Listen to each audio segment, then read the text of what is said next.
I didn't get it. What up? What up? Okay, it is loading as of this moment. So I'm going to refresh my YouTube page. Oh, there it went. There it went. Okay. Oh, look at all these people in here already. Oh, yeah, there's a bunch. Oh, yeah. What up? Okay, I'm not even on my own screen yet, so let's see. The ad. Oh, here we go. Oh, yeah. What up?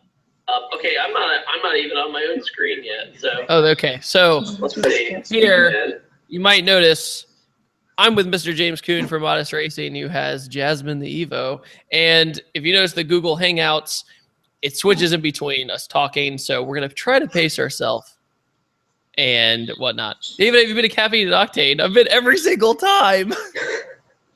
Anyway, James, would you like to have a first thought? No, I just want to say this is fun that we actually get to do this. I mean, Oh, I know. It's very cool. You and I text enough, but to actually like jump on something like this is quite different.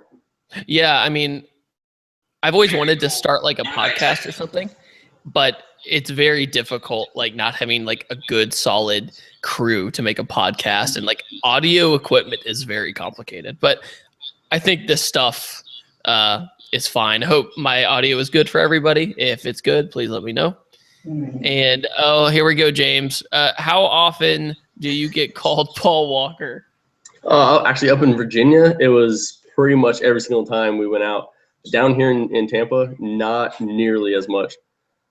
Yeah, it's one of those things. Oh, hold on. I am just the comments are just so much love.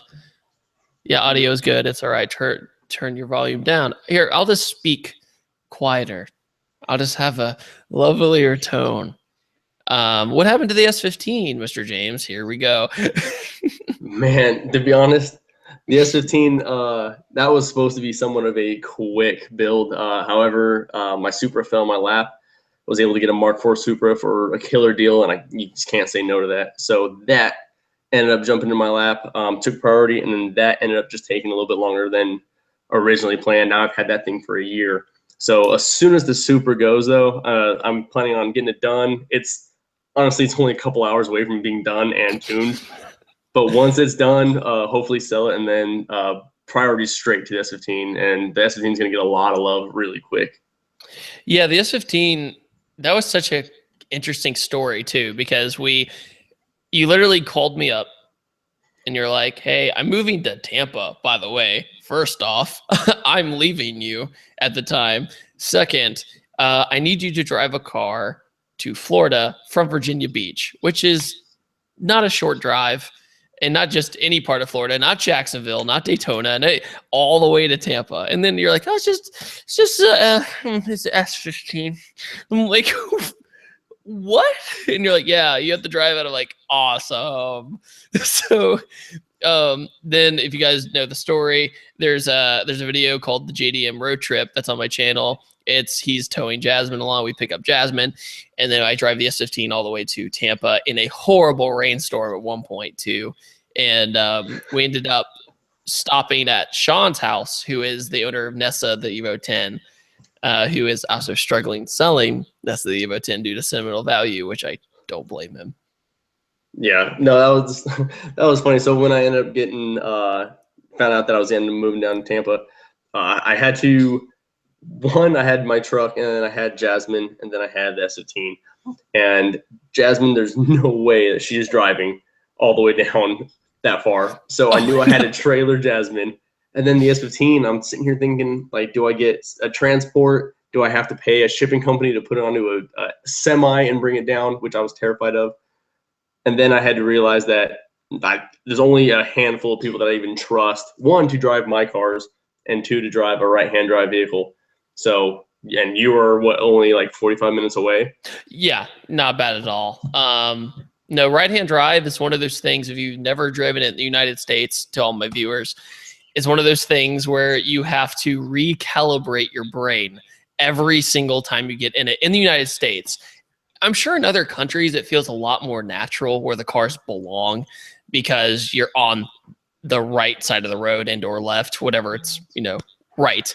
But over here, you feel like you're about to go off the road, but you're actually in the right place. And it's that one line. Somebody keeps asking GT500 or GT350R. I would personally take the GT350R because it has carbon fiber wheels, and I could go around being a snob saying that. I'm kidding. Other than that, I drove the GT350R for Velocity Channel, actually. That will be out in February in a show called Caffeine and Octane, and it was an amazing car. And it definitely deserves the attention it's getting. So many people don't know, James, that motor revs to like 8,250 RPM. It's absolutely insane. I mean, it's amazing. Ford has come so far in their cars, coming from, I mean, just a couple of years ago, they were, they were another car company. And then in the last couple of years, I guess they just decided that they wanted just to go balls out. Well, Ford is one of those companies. A lot of people think I'm hardcore Ford, and I'm not. I like all brands. I like brands that make good cars. And Ford is probably the brand right now that's shining the most because they got the RS, they got the STs, they got the GT350. The base model is almost as good as the R. It's just the R is one of those cars that you have to have it because it's so rare. But the 350, the normal one, is amazing. Comes with Michelin Pilot Cup 2s on it. I think the 350R has like 305s up front or something atrocious. I'm probably wrong. It might be like a 285, but point of the matter is it's an amazing engine. It's a great time. Their crate motor sales now are awesome. Next year they have a engine called the 5.2 Illuminator, which will be a stock Coyote 5.0 bottom end, but the top end will be the GT350 and the heads and all that, the flow. And best part, it's fully forged.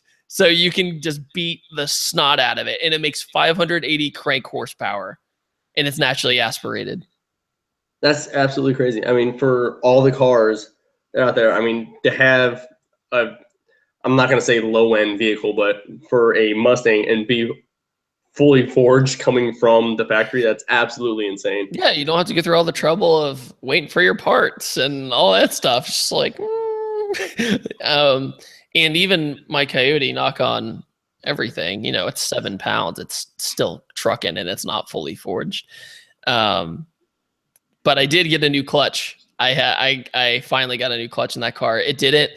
It was still going, but it was only a matter of time. I mean, it was 92,000 miles and with 630 horsepower. But I gave it to the guys at Injected Engineering in Kennesaw, Georgia, which, by the way, totally off topic.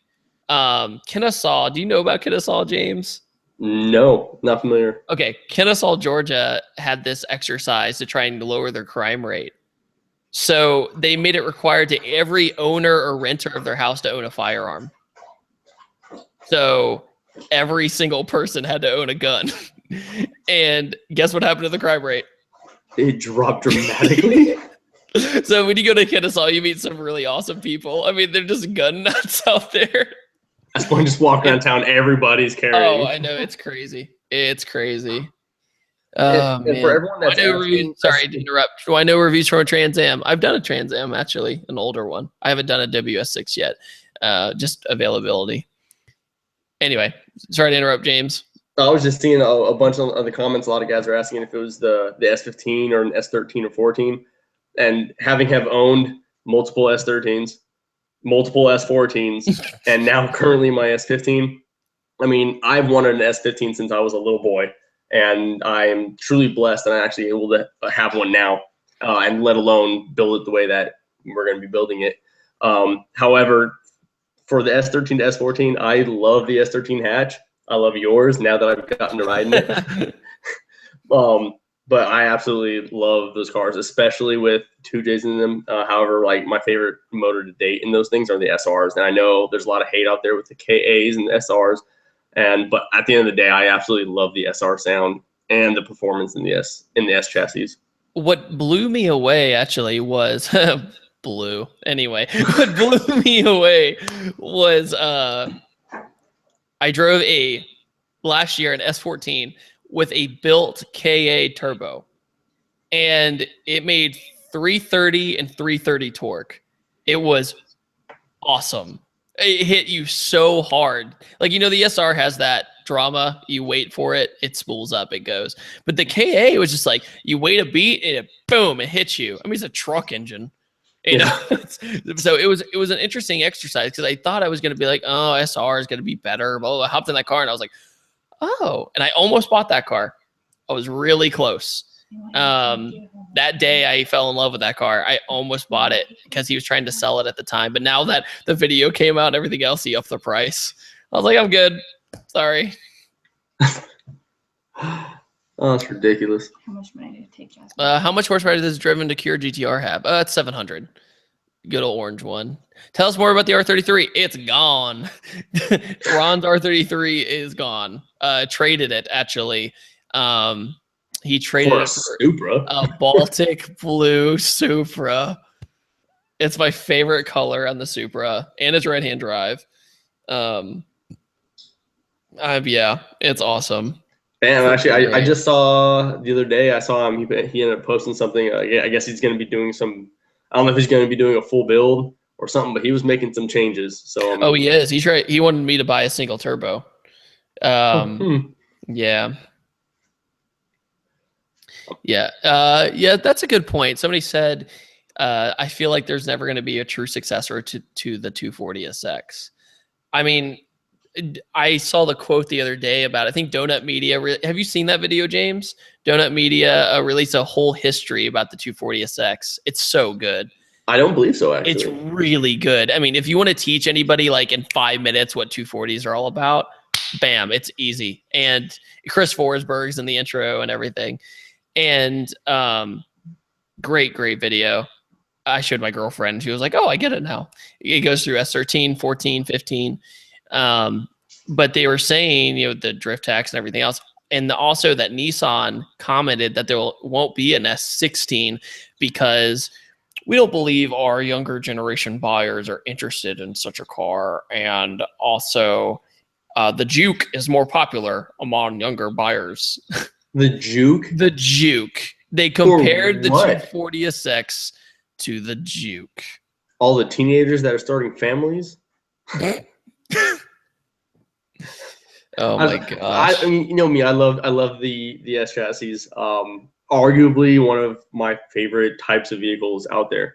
But to have a predecessor for the S chassis, especially what they've been doing with a lot of the bringing back the old cars, I don't think they can top what they did with the S13s and the S14s or the S15s for that matter. Well, they weren't as limited with safety stuff. They didn't have to be as heavy. Essentially, it's a way harder to make a BRZ or an FRS nowadays because of all the safety regulations and everything else. And as much as I want Nissan to make it, it's really hard. It's like Toyota right now, man. Toyota is boring. Like, people can't stand that I'm saying that. I think the new Supra is way more promising than I thought it was going to be. It looks a lot more like the FT1. But I have a video coming out later this month called Roasting the LA Auto Show. And I go to each and every single company and say, this is why you're boring. And like, because, you know, I went to Toyota's booth. Guess what their podium car was, James? It was the Prius, wasn't it? It was a Prius. Of course. Their podium car and everything else there was Corollas and Camrys. No sports cars. There was one FRS way in the back, and that was it. That was it. It just shows you where the money's being spent. I mean, nobody cares about these cars anymore. No. They care about the long-lasting Camry. Well, it's kind of like it's like Tesla. You know, Tesla's revolutionizing the entire industry, because at one point they had a 1,000,000-mile warranty. Oh, absolutely. We a couple friends and I and my girlfriend, we ended up going to a little beer tasting for a charity thing, and they ended up having Tesla, the company, brought out their SUV and one of their vehicles, and they had, you know, those spokes guys out there. So after a couple of beers, I went out and talked to them and everything, and we ended up talking over an hour probably about all the different technology that they're doing, and the different performance packages you can get when it comes down to it. I mean, it's like a bigger battery But I mean, when you talk about the torque that's coming out of a Tesla, and the sport or the race Teslas that are destroying these Lamborghinis nowadays, it's hilarious in one point, but I mean, it's absolutely awesome because Tesla is literally, I mean, they are changing cars. The game. They're changing the game. And Tesla is one of those companies that they're not scared to take chances anymore because they have the budget. When they first started, they had the Tesla Roadster. Have you ever seen one of those? They're super rare now. Yeah. I've seen 2 of them in Atlanta, and they were just driving around on 285. I was like, oh, sure. I hope you make it home, because their range was like 60 miles or something. It was like nothing. Really fun car, but that was it. That might be an exaggeration to anybody, Tesla experts. It wasn't a lot, but if you were on it, it was like 40, 60 miles. But now with the P85D, those cars can arguably drive from LA to Vegas, and you're okay. Well, the cool thing about them now is you can actually put in your waypoint. Like, let's say you're doing a road trip. So just for fun, I ended up putting my home address in California into their navigation, and it literally told me where the charging stations were along the way, and how long, once I got there, how long I would have to charge it for before I'm fully charged and continue on to the next one. So at some of them, you'd be like, you have to charge it for 9 minutes because it's a high-powered charging station, and it goes 9 faster. minutes isn't bad, though, compared to what it used to be. The longest ones are like you have to charge for an hour, and then you can go for a very long time afterwards. So if you stop and you get a drink, or you have lunch or have dinner, and your car is charging, and then you're ready to go, but it'll tell you what time you're going to get to each spot, oh my how God. long you have to be there, and continue on. It is absolutely crazy how many charging stations there are. And now that you start looking for them, now that I know that they're kind of like everywhere, They exist, yeah. They're in parking lots of grocery stores, and there's at banks and everywhere else. There's one right down the street from me next to like a Chili's. Like, it's just there. I saw that when we were there, actually. Yeah, I'm like, oh, there's a Tesla sitting there. What is going on? I don't know. Anyway, so topic of this live stream is the scariest car I've ever driven, and I want to say that Jasmine is still near the top, if not the top, because it's just wild. I mean, I will say, even with more horsepower, it feels a little more tame now. Absolutely. Which is funny. It's ironic. It's tamer because it puts it down, but it goes very fast. And I remember you getting out of the car when I visited last year, and you just went and did some test hits and came back home, and you got out and you were shaking, and you're like, my car shouldn't be this fast. You're like, I don't still get it. Well, with the old turbo setup, the 64, 66, anyone that has that turbo or knows that turbo is a very, very violent turbo, meaning that when it comes on, I mean, it hits hard. And at that time, not being boost by gear or boost by speed, I was pushing 53 PSI all the time. So if I just decided to put my foot to the floor, once it spooled, it threw you in the back of the seat. It spun all 4 tires, no matter what gear you're in. It started throwing you to the curb, and just being able to hold on to it, and even going down the track with slicks and having a lot of traction, I still was going. My steering wheel was going from the left side to the right side to the left side as I was watching the walls come into my view. That was terrifying. But now the turbo it makes more power. It makes more power with less boost and a lot less timing, so it's conservative, so it's healthier and safer. Yeah. But yet now being boost by speed and having the traction that is now that I have it is just, it's amazing. Yeah, it doesn't seem as terrifying now, but even now, when I drive around every other day or so, like when I turn it on, I'll take it down and I literally get groceries. I don't really get on it too much these days just because you can't use that kind of power on the street. You can't go anywhere. You exactly. You run out of room. So even in my car, even in the Mustang, like it was 630, like you have no room. Like, it's just like, all right, I'm done. Here's my exit ramp, Well, exactly. And if you take it, like if you find this back road somewhere, there's no one for miles around, and you want to get on it, in some of my other vehicles and in my vehicles in the past, I mean, you can, sit in second gear, you can brake boost, and you can go second, third, fourth, and even into fifth if you wanted to. And at the time, that you had a long ways to go. Now, I mean, if I just brake boost in third gear, if I go to the top of third gear alone, I'm going 120. And I mean, that right there is where you need to. Yeah. It used to be you have to get up to the 120. That was a fun ride, but when it does it so quickly now, you can't do that when I'm gonna go grab groceries or when I go visit my girlfriend at work. It's just not conceivable. Oh man, the live chat isn't pointless. Just try to answer all of these questions at once. You can't. I'd rather take the time to pick one question and actually elaborate and answer that question rather than just spitting the answer out. I used to do that, and by the end of my live streams, James, I had no voice. So the next day, I'd have to like shoot a video or something. I'm like, "Hi everyone, I did a live stream last night. I love all of you." Well, even trying to look at some of these comments, I mean, you start to read one, and by the time you're done reading the sentence, it's already up and on you. So. Somebody asked you, what are your thoughts on stretch tires? Stretch tires. Well, if you look at any of my vehicles or the history of my vehicles, I don't think I've had stretch tires on any of my vehicles. To me, it's all about how much tire is on the ground, and that can take the horsepower to the ground.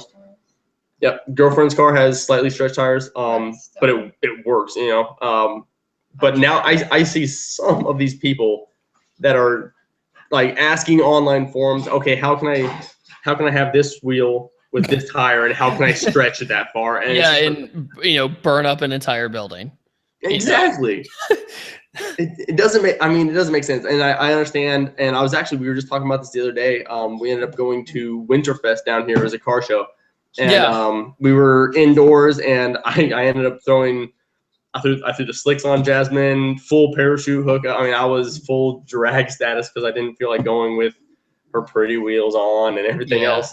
But while we were walking around, we just saw everybody, and the car scene now is 75% fitment and stance and putting the car's undercarriage on the ground and making the rims or the wheels basically touch your fenders, and that's the car game.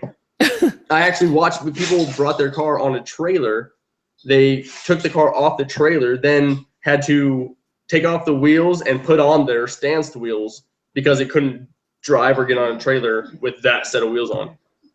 And in my mind, I mean, I understand that that's what a lot of people love, and it's your hobby, it's your car, and that's why I love this community, is because everyone gets to do their own thing and do what they love. Right. But at the end of the day, I mean, it's not for me. I'm more function over prettiness and good looks.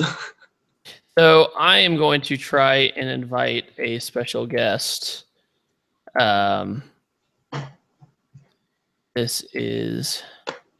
He is also another YouTuber who happens to live in Georgia. 6870.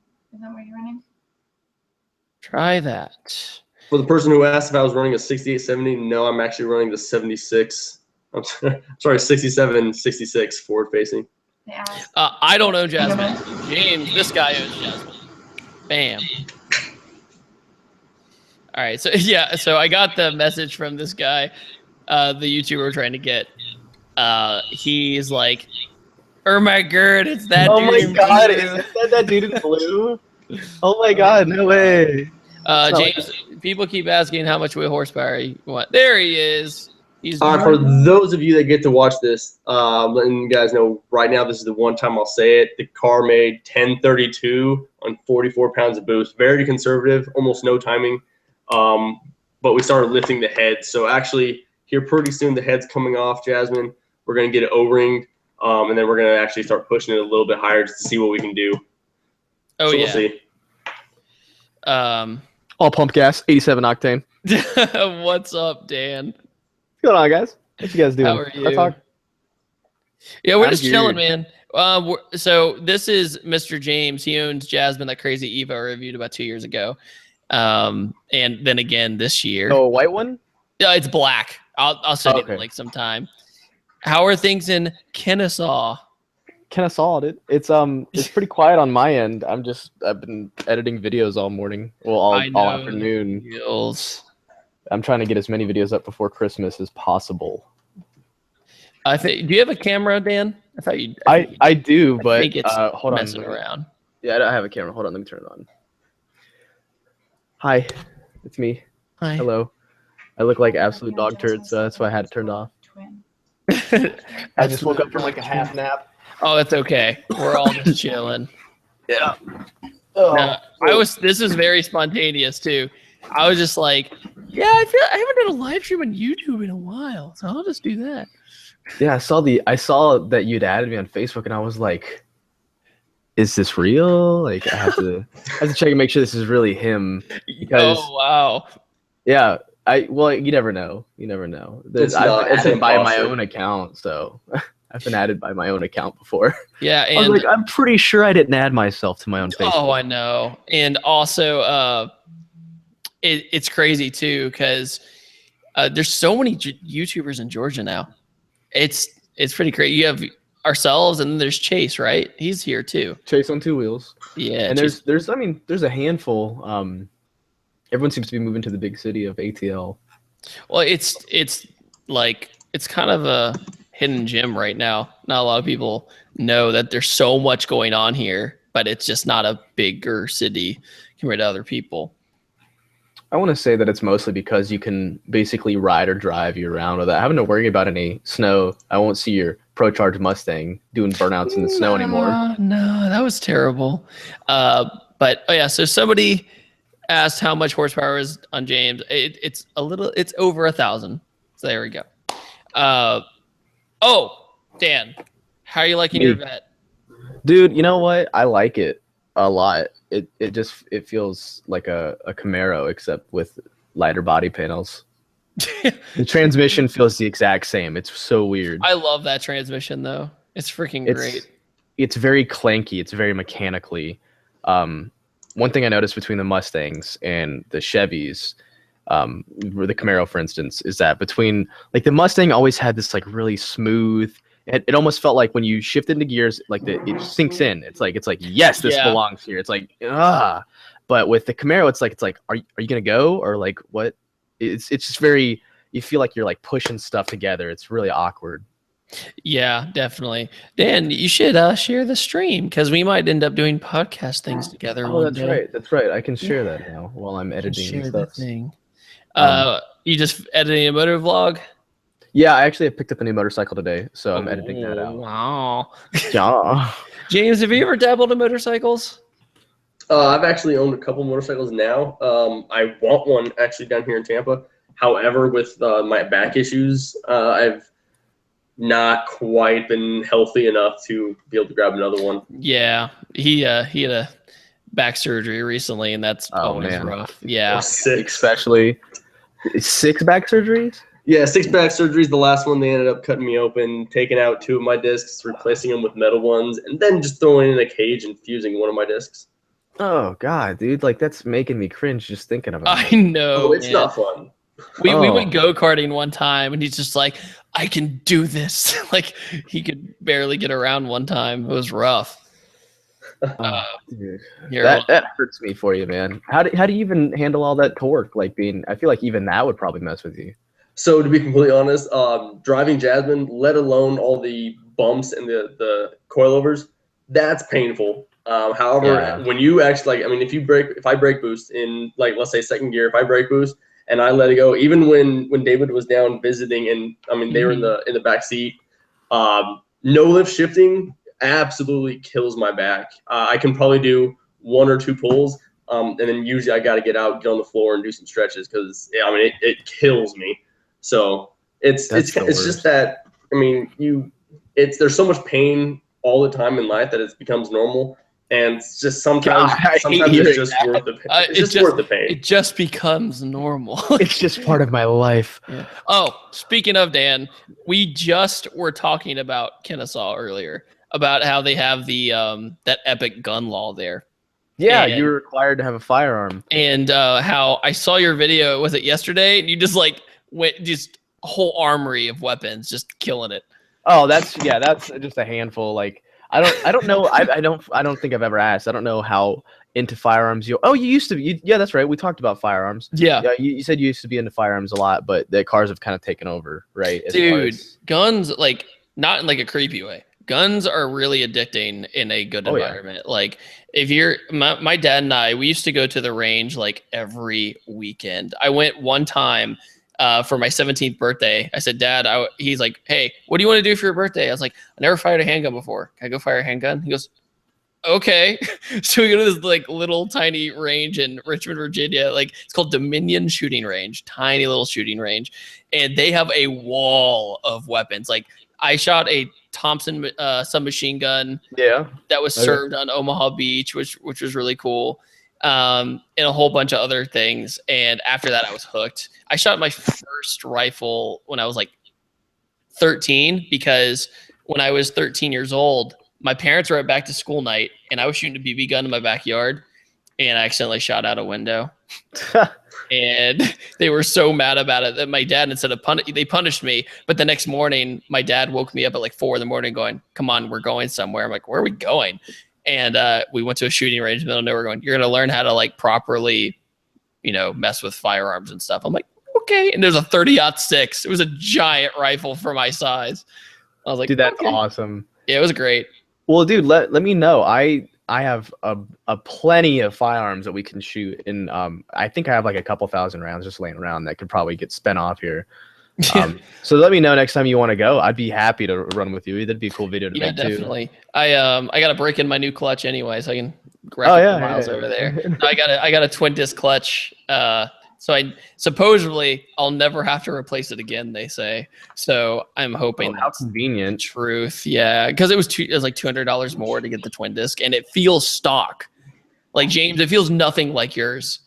Like, James's car, Dan, you have to rev it to like 4,000 RPM to get it to like, yeah, you're that annoying dude at the red light. Wow. Yeah, just trying to move forward, and you gotta rev it out to $5,000. Everyone's looking at you like, oh, look at this little punk. Well, when you're pushing that much horsepower to the wheels, and you said it's an Evo, right? So it's all-wheel drive.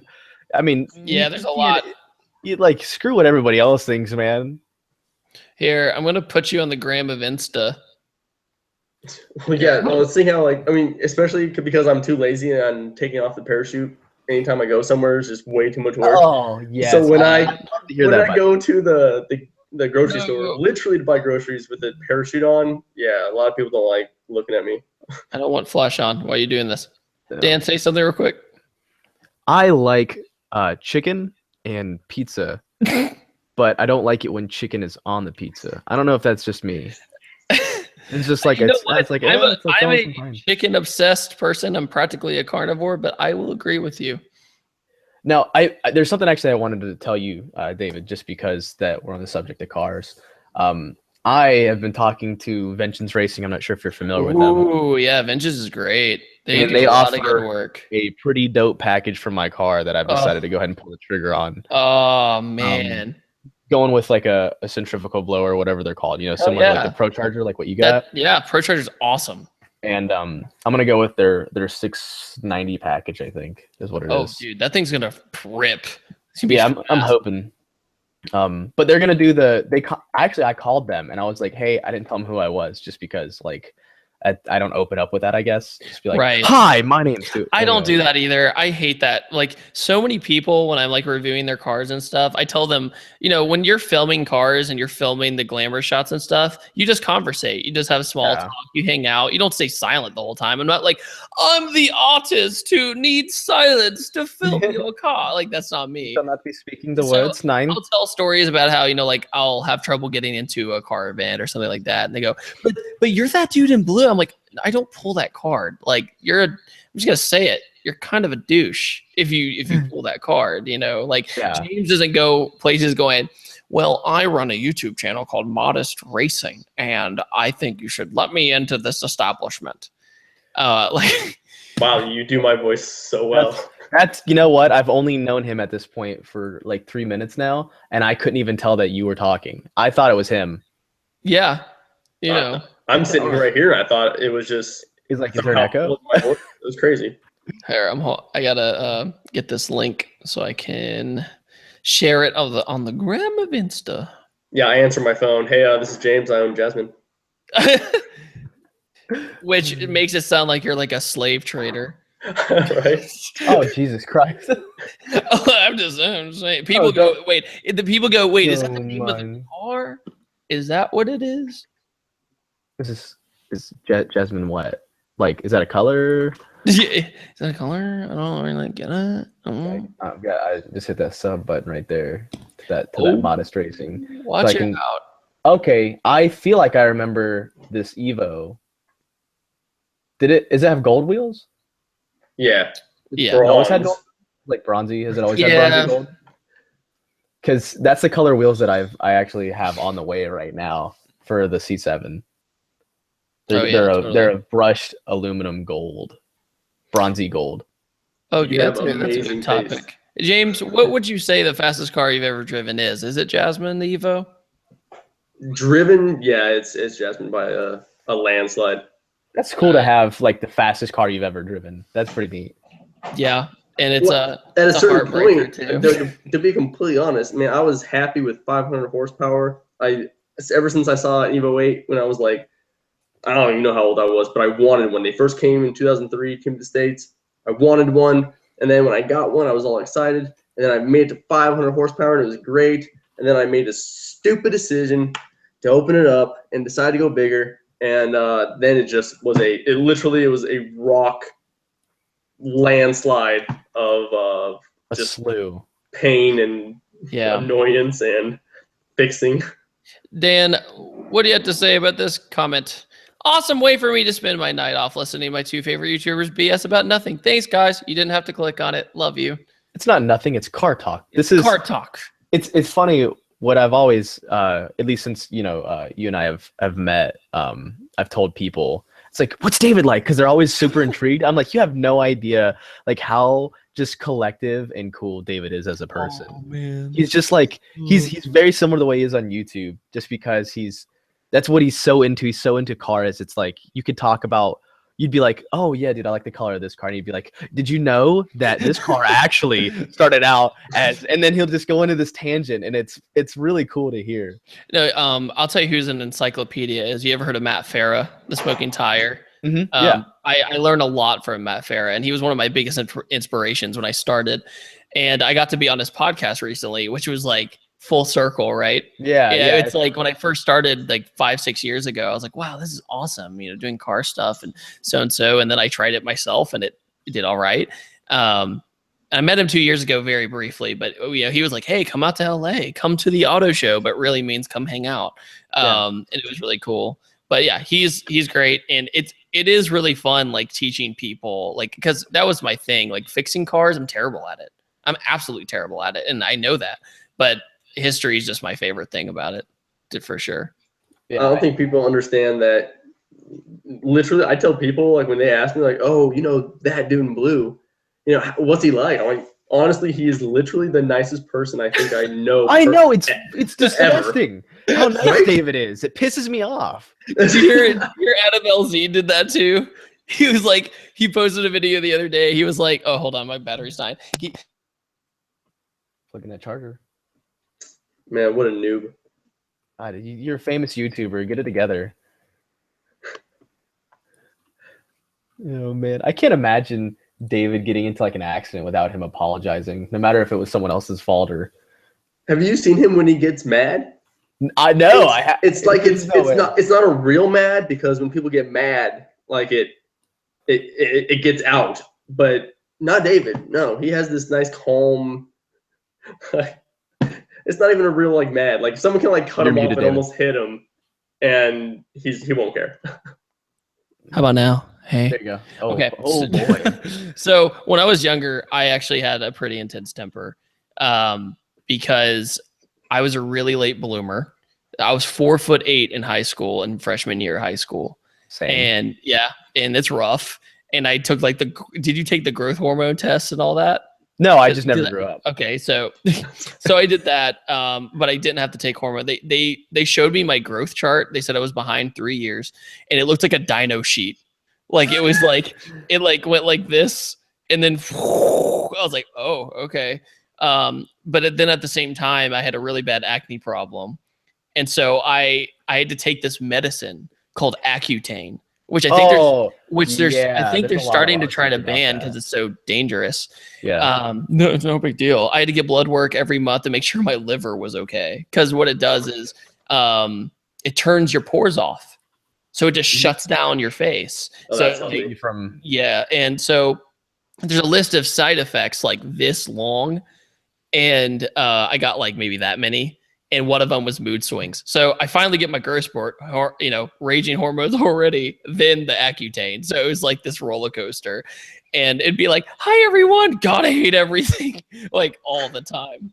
And going into college, that was intense.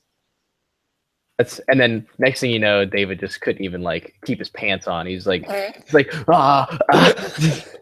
No, I mean, it's true though. That era of your life is, yeah. I mean, it's just part of it. Yeah. What's it called? Shoot. Oh, so what kind of bike did you pick up today? Oh, a 2011 ZX10. I traded it out for my CBR. Oh, nice. I'm moving up from Honda to Kawasaki. It's like it's a like really weird transition. Yeah. So there's this guy who's shooting the Caffeine Octane show with me. Excuse me, voice crack. Look at that. I guess I'm not done. Throwback. Oh. Anyway, point of the matter is, his name is, I need to remember his name, but he's a motorcycle drag racer. Oh, and he built like the fastest or most powerful bike in the world. He took that Kawasaki supercharged H2? one. Yeah, H2. and then I think he built it more or something. It's got like a ton of views on the video. It already makes 300 horsepower to the wheel anyway. I know. God. Let me see. I think his name's Ray. Oh no, I can't even remember. Point of the matter is, I was like, oh, you should totally meet this guy named Do It with Dan because he's like this huge motorcycle guy. Like, look at this little kid. He thinks he's cute on his 170 horsepower bike. That's adorable. Yeah. I respect you guys' bikes. I mean, I love riding motorcycles, and they're a blast, and it makes you feel free and everything. However, when you end up going fast and there's nothing around you, I'm not for that. No, I like windows. Dan's all about it. Yeah, I've had my run. I think I topped out my last bike, my CBR 1K at 190 GPS. So I had like, and there's always like 10% of an error or something like that. Like it can be up to 10 miles an hour off or something. So it could have been 180, it could have been 200, but I doubt it. I think the either way, it's stupid fast. And I was like, yeah, but 190 in a car is, that's scary. terrifying. Yeah. And you're sitting here, one wrong move, and you get to go sliding on the wet slide, the water slide of pavement. And I love watching you guys do it, and it's a blast. And watching the guys at the track sit there and do a wheelie like all the way on a quarter mile. Oh, I know. Absolutely awesome. And not for me, however, I love you guys that do it. That is awesome. I'll never forget. James, you remember a car that was on my YouTube channel? It's a blue Civic hatch. It was Zach's hatch. It made like 560 horsepower. Yep. It was fast. That car was really fast. But my friend Alex, he just got a bike and he was a little overzealous and he decided to just race Zach like instantly. And they went up to, I think they both topped out. And Alex, I remember he got off his bike and said, I'm never racing a car again.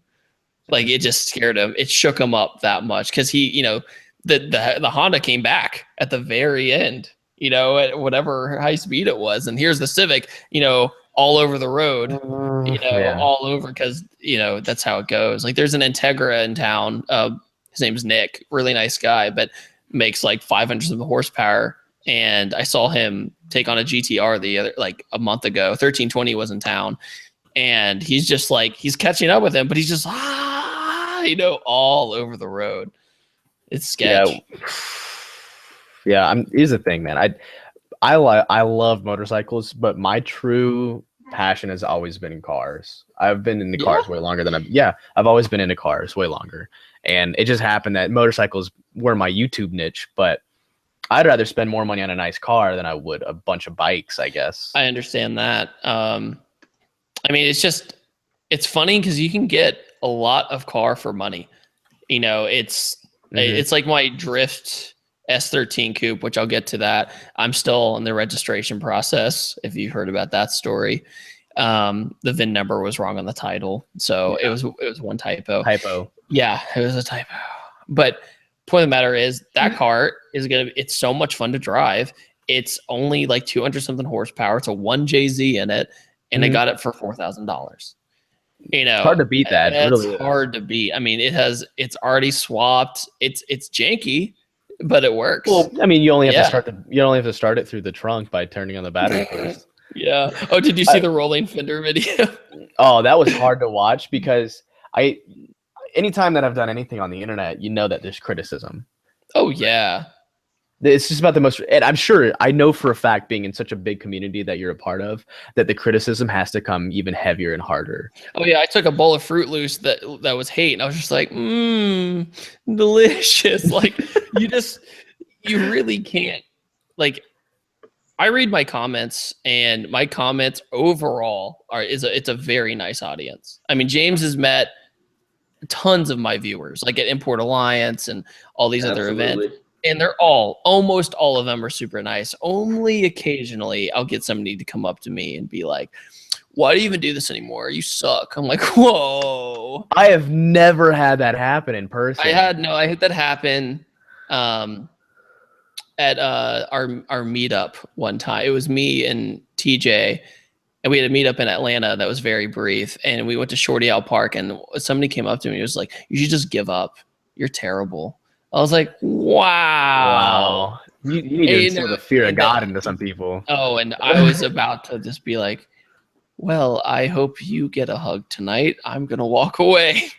Wow. I can't imagine someone having the balls to say something like that to my face. Yeah, I mean, whatever. Not to say that I would try to throw on him. I'm 5'8". I'm not a fighter by any sense of the word. But I can't imagine someone having the audacity to be like, hey, you suck. Like, yeah, that rarely happens. It's the only time that's ever happened. I do get a lot of, when's the next video? I'm like, I make 4 a week. You know, like, and you're just like, you can't. And that's not me hating on anybody watching. That's just me going, you know, I this is our job. It's what we do. It is very. Hey, David, come drive my stock Acura and come. Ontario, Canada, right?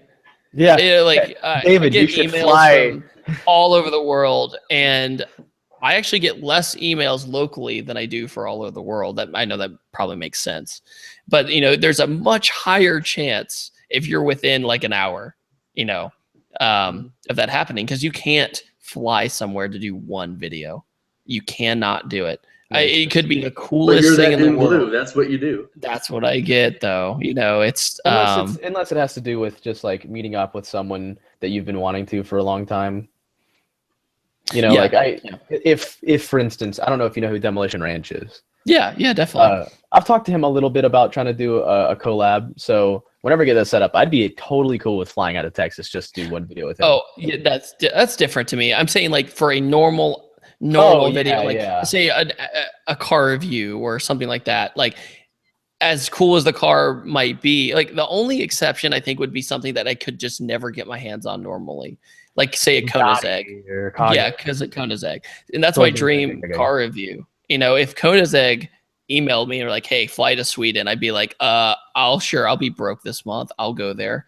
You know, it's one of those things where you just have to do it. I actually went to I had an invite to the Geneva Motor Show last year, 2015.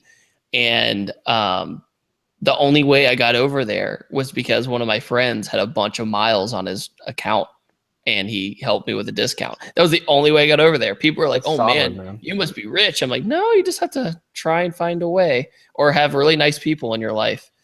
That's luck, or it's maybe luck. Not luck, but that's I mean, you've had such a consistent fan base, and you've done nothing but provide solid quality content for people. So I don't doubt in my mind for a second that someone would try to help you out with just something as simple as like getting there, you know?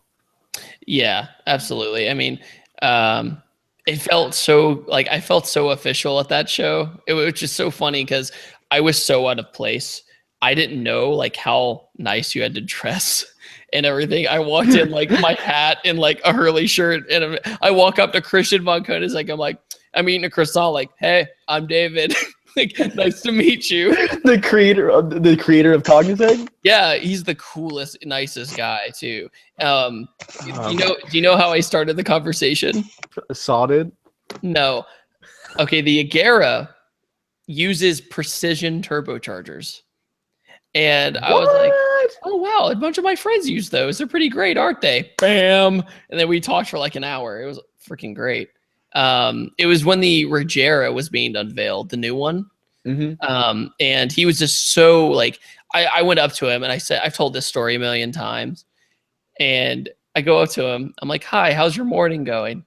He's going, oh, I'm trying to figure out how to make my direct drive transmission work that has no gearing in it. Yeah. And I'm like, I had waffles this morning. Like, that's my life compared to Christian von Koenigsegg. Pagani was nice, but he didn't speak a lick of English. Like, he was just like, here's your signed poster. I'll see you later. Which you could blame the guy. But no, Lamborghini was really cool. Ferrari were the only people that did not like me around. That was like the no shocker.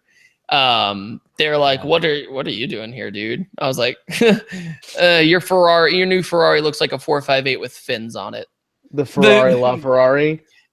I just said that to be a troll, but no, LaFerrari's sweet, but I've only seen one of those, and that was at SEMA, and it was, roped off and everything else. Yeah, Ferraris kind of have that reputation for being just a little stuck up. Yeah, just pretty much. It's not quite like supercar status, I would say. Like it's super exotic, right? But yeah, not supercar. You're talking with people who are like Koenigsegg and that's supercar status. But Ferrari's more like just more focused on. I personally enjoy Lamborghinis more.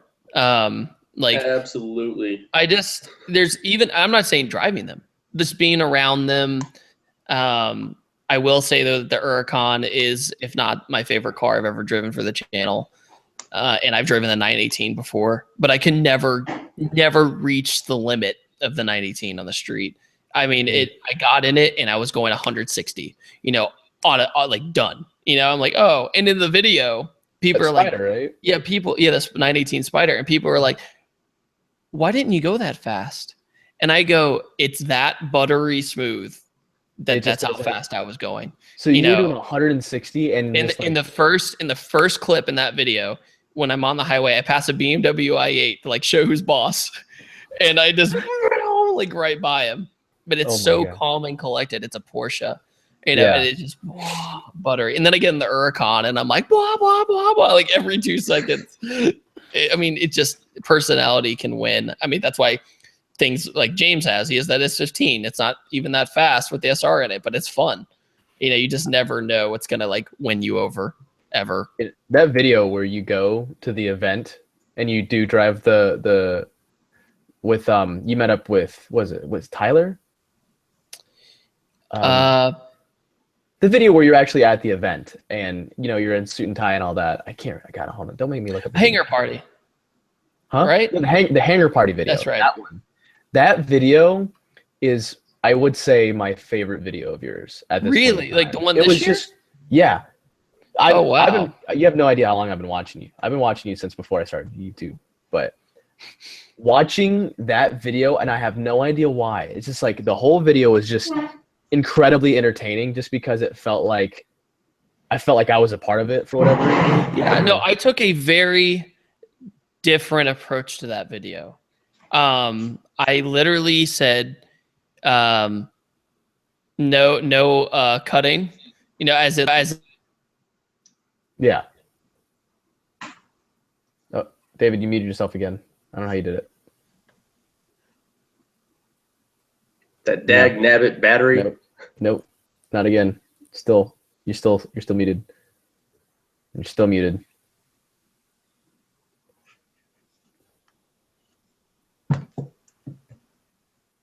Nope. That's cute. Come on, people will do it. Did you break it? Have you broken it? Oh no. Watch, David's not going to be able to get back on. Oh, he could probably just use the headphones that are plugged into his ears. I see a little microphone right there. Of course, he's gonna sound like dog turd quality. Let's just have him move his lips and we can talk for him. Yeah.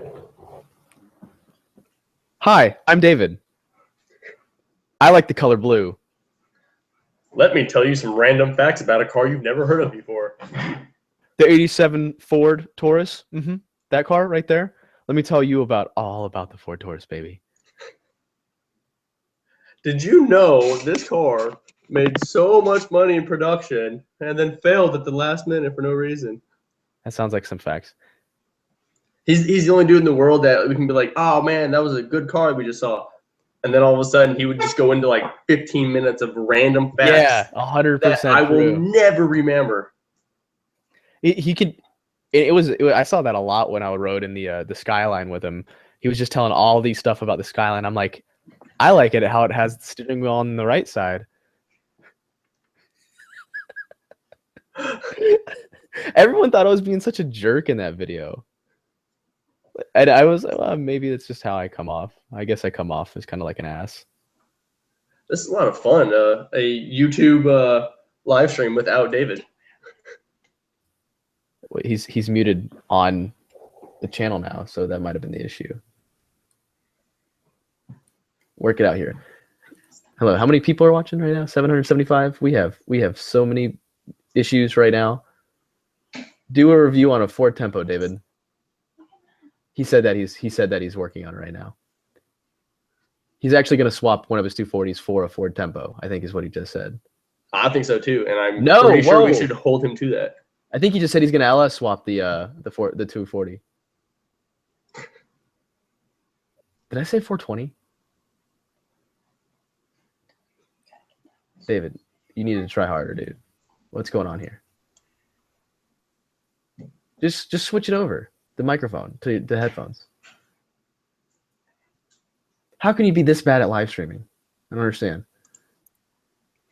Oh, there's something. No, you're still not saying anything. No, I'm not. How about now? There you go. It's fixed. Oh, there you are. We have voice. Yeah, that was weird. That was really, really weird. Unfortunately, this turd decided to die out on me. That's okay, though. Dan, do you have Xbox? No, I play PC only. That's okay. Master Race, I understand. Yeah, PC Master Race. It's actually about time for me to invest into another gaming PC. This one's... Continue I'm the funny. story. What was the story we were telling? I don't have any remember. I don't remember at all. I don't have any remember. I don't have any remember. I'm out of remembers. Oh, man. I will say, though, this has actually been a pretty successful live stream. I've had a good time. What do you guys think? Yeah. It's a lot of fun. Doing the do. Oh, God. The do. Is that the blue one? It's actually the whiteout. Oh, boy. Oh, dear. I have, oh, man, I don't have any with me, but I've been drinking nothing but. The Datsun the Datsun videos will be out in January. I've been editing all my LA series, and they come out every Monday and Wednesday. So it's pretty intense. I still have like 5 left to edit. It's killing me. I finished the Adam LZ story. Oh, yeah, he just said in a video that it's only in relevance, to Dan, what James said. Like, Adam was just like, it was the one where he said he was burnt out. That's the title. He's like, I'm burnt out of YouTube or whatever, or college. And but he just sat down with Nicole, and they're like, David's just like the nicest guy. And I'm like, oh no, oh my goodness. Oh my goodness. Oh my god. No, Taylor is super awesome too. You know, their bearded friend. He's super chill. We ended up like hanging out at Fremont Street in Vegas. And Adam and Nicole were tired. They went home, and then me and Taylor, there was this old like horse racing gambling machine, and it was only penny slots. It was me and Trevor from Motion Auto TV. I don't know if you've ever heard of him. He's super nice guy too. And we just like, we were out until like 2 a.m. It was really chill. That whole video just had me like, I very rarely sit through an entire video anymore. I don't know if it's just because my attention span's out of a goldfish. Well, but I mean, you look at everybody's retention time; it's never as long as their videos, Yeah. ever. And that's why when people ask me, "Hey, how come you don't have social media?" I'm like, "What?" Every end card has like everything. oh yeah, And that's because when I think people are not triggered, but they're triggered to close out when you go, "All right, guys, thank you for watching," and then people go, "Boom." I've done it before. And it's just part of it. You know, we all do it. I'm trying to find that video. What was the name of the video? I'm really awkward. I think that was the That's name of the right. video. That's right. Yeah. Because you were talking about how like you don't know how to do car stuff. Very much like in that interview. Oh, yeah. All you know is how to do car stuff. I'm sorry. I'm Yeah. looking for it. Oh, you know what? I've been wanting to ask you on this, and I know I've already seen your video, but how are you liking the Grand Tour? First Now that it's been out for episode, long. I liked it. Second episode, I was a little off about Sucked. it. Yeah, I just Second episode blew. I I do not feel bad about it. I understand that they're just trying to have fun, but it was really hard to get through. It was painfully scripted. Third one, is that the one with the crazy off-roading vehicles, like the bones and all that? I'd actually no, I think the third one The one I watched last night I enjoyed with the battleship stuff. I haven't seen the two most recent episodes. But but yeah, to answer your question, the American don't talk as much, which I can't really say anything because I talk a lot in my videos. But you know, it just like it feels like he's trying too hard, in my opinion. The driver. The driver, yeah. And Cringy. it's a little cringy, but other than that, I think it's, you know, the whole running gag of the celebrities dying reminds me of Kenny from South Park. You know, that's the vibe I get from that. Have you watched it, James? I have not. I've been meaning to, but lately we've just been so busy that I haven't had a chance to. But it's on my to-do list. Yeah, Yeah, definitely. get that Amazon Prime, man. I don't know if you have that, but It's actually really good. I mean, it's cool that you get the services of Amazon Prime and the video. Like, you don't have to pay two separate things, which is great.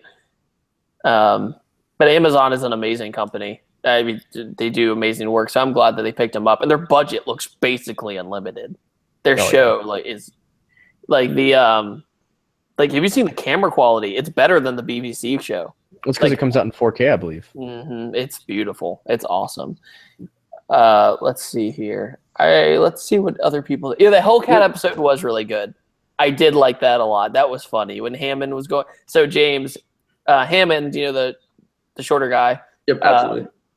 Very much like me. Yeah, I know. He I relate to him the most out of the three. We're Americans, that makes sense. But he had a Hellcat, and the other two had I think it was a much more exotic cars. And he just went around wrecking havoc with a Hellcat. Dude, he had an entire semi truck full of tires. And he burned through all of them, almost all of them. Oh, that's awesome. Yeah, the second episode, did that have the Vulcan in it? The Aston Martin Vulcan? Yeah, the track car, right? That was very cool. I do like the Vulcan and how it sounds, but the whole combat thing I was so thrown off by. I was like, I don't know. But you're talking about the helicopter thing where it's basically like they're playing a video game. Yeah. I definitely. hated that whole episode. I had a hard time getting through it. I did. I felt like it was unreasonably scripted. Honestly, if they did it with paintball guns or airsoft guns, that wouldn't have bothered me. They actually tried it. You know, versus the new episode, they do a battleship thing, but with cars, and they blow them up and everything. It's really cool. That sounds like something I can get into. Oh, I was super into it. I was like, in the whole time, you know, my brain's going, "Oh my god, this would be a long shooting day." You know, that's all I'm thinking about. Once you filmed enough videos, as you can imagine, Dan, oh yeah, you were on Walking Dead. That's right. Yeah. It was. You know how production schedules are. They're rough. It was miserable. It was from 6 a.m. to 6 p.m.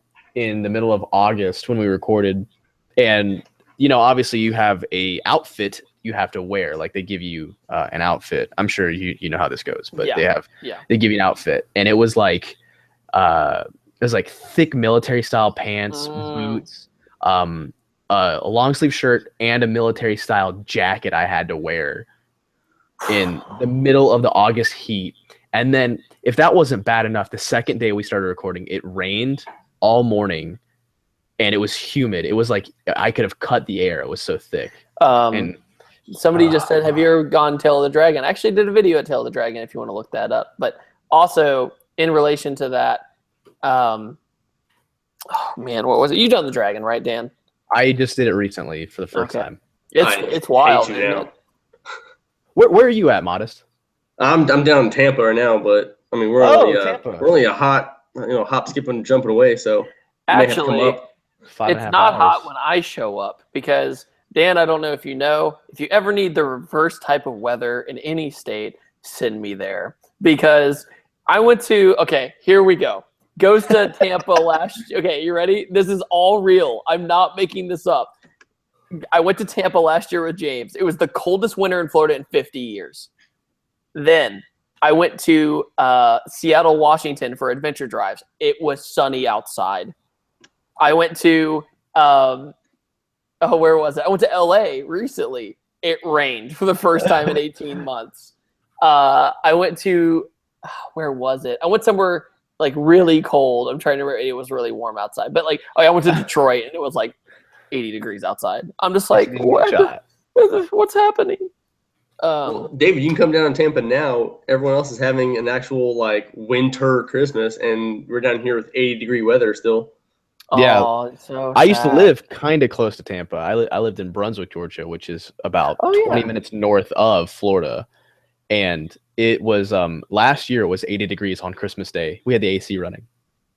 See, that's not a Christmas, man. I'm from Northern California. I'm from the mountains where it snows. I mean, there's not snow on the ground on Christmas. You went snowboarding in Vermont, which was how cold? Like negative something, and you were there. It was Maine. The wind chill brought it up to negative 38 degrees. Why are you there?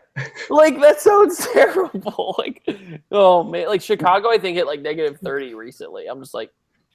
Well, I've also been in places where the temperature reached over 150 for a week straight. So.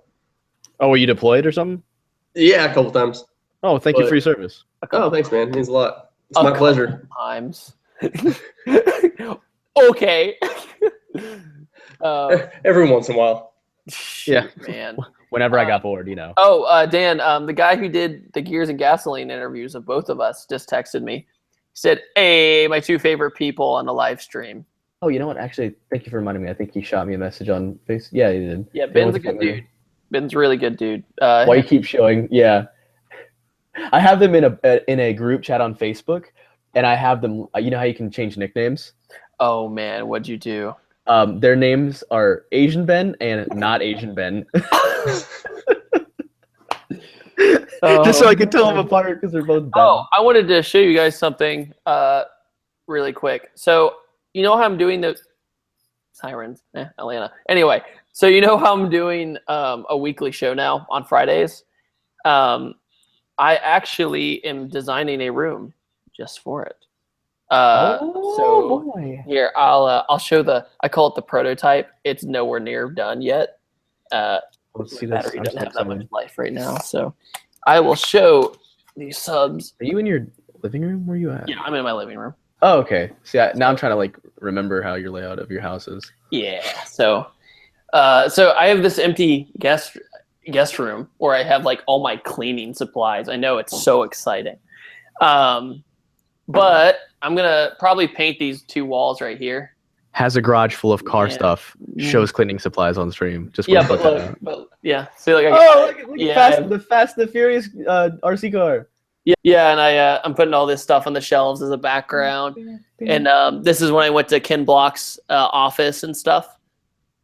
And yeah, and then there's my certificate for the 350 school and the ST Academy. Oh, this was drawn by a subscriber.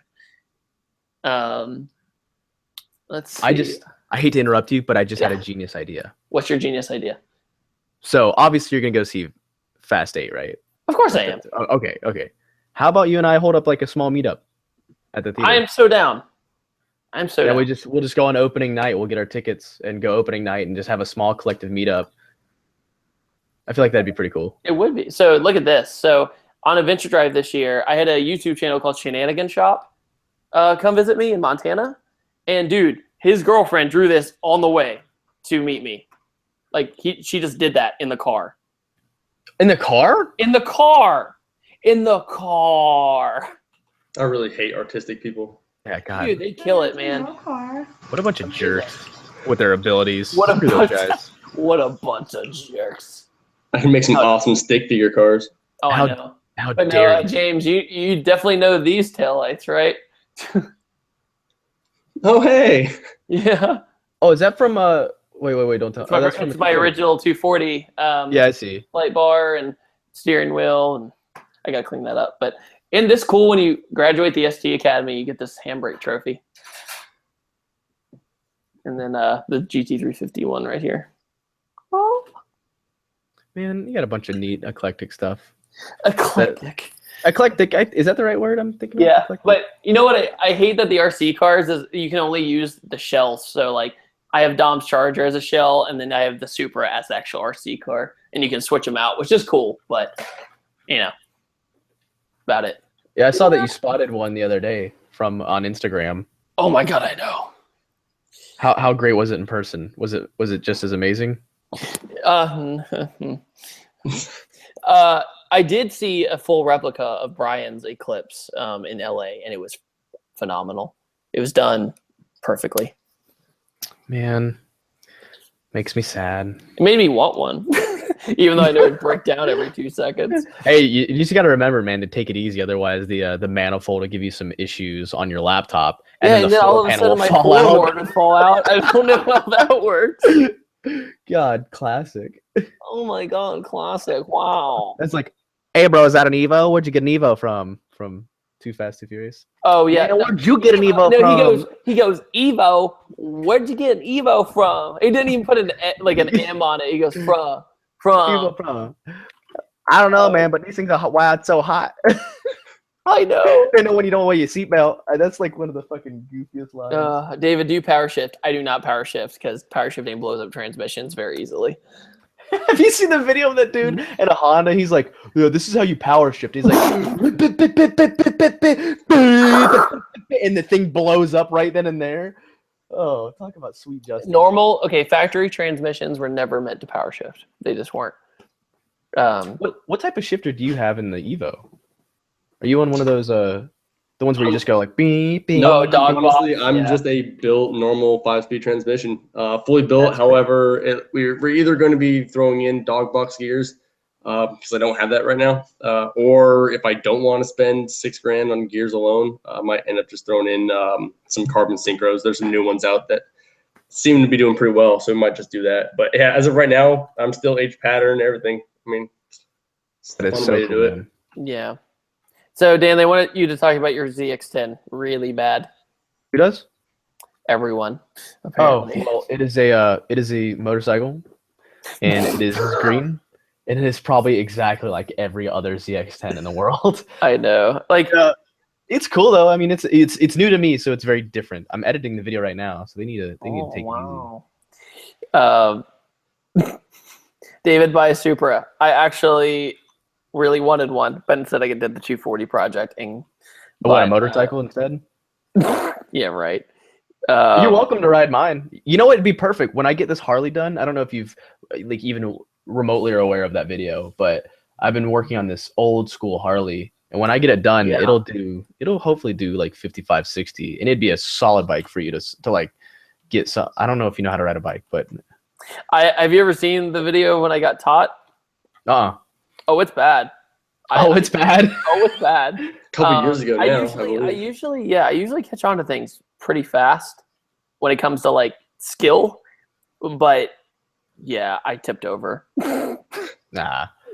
Yeah, but thankfully it was an old bike. We were using an old bike on purpose because it was a pretty heavy bike too. It was an old Yamaha. Let's see here. Yeah, Dude, it's funny. It's like it's just the way certain people are with the way they do things. it's you just I don't know. It's like bikes are either like you have it right away or you don't, and then you have to either work for it or it's just like you just refine yourself. It's really strange with motorcycles. I just pretended like I knew what I was doing when I got mine. Yeah, I mean, you've been riding bikes a long time too, right? Like my first bike I ever rode was when I was 13. Yeah, and then started getting it when I was 15. I had a mini bike and it was pretty sweet. I just take it up any sweet jumps. I blew the bearings in it. They just died. It was a lawnmower engine in it, you know, like old school, like like a monkey bike type of deal. Yeah, it was. It was like a miniature crotch rocket, but not like the super tiny ones. It was like, I don't know, in between a real bike and mini bike. It wasn't like Dumb and Dumber. It was like I get 50 miles to the gallon on this hog. Like it wasn't that. But I rode it every single day. I loved it. It made me want a motorcycle really bad, but I just never got around to get my motorcycle license and stuff. Yeah, I didn't have a motorcycle license for like the first 4 years of riding, just because I every time I got pulled over, I'd be like, "You need a motorcycle license? What? Oh my god, I had no idea." And they'd usually be like, "Yeah." It's because you can get a bike registered, you can drive a bike on the road without anyone really knowing about motorcycle license. It's fun. What? What do you want? My dog is being super needy right now. Hi, shout out. There you go. But have you guys seen my dog? He's a dog. Hello, dog. James just got a new dog. Or Brianna did. His girlfriend did. Sure enough. Yep. What type of dog? No, full-bred Siberian Husky. Holy dick. That's going to be a big dog. Yeah, we actually don't even have a name for it yet. So if anyone has some awesome dog names, they can feel free to throw some out. Evo. We're Evo. One of the name in contention is Lancer. So that's cool. That's a good name. Oh my gosh. Yeah, I need that in my life. Wow. We literally got him today. So I mean, he's been playing with my other dog Max, which I know a lot of people have seen on our channel. But this is the new one, and he is right now apparently extremely tired. James, somebody had a good question. What is granny shifting or double clutching?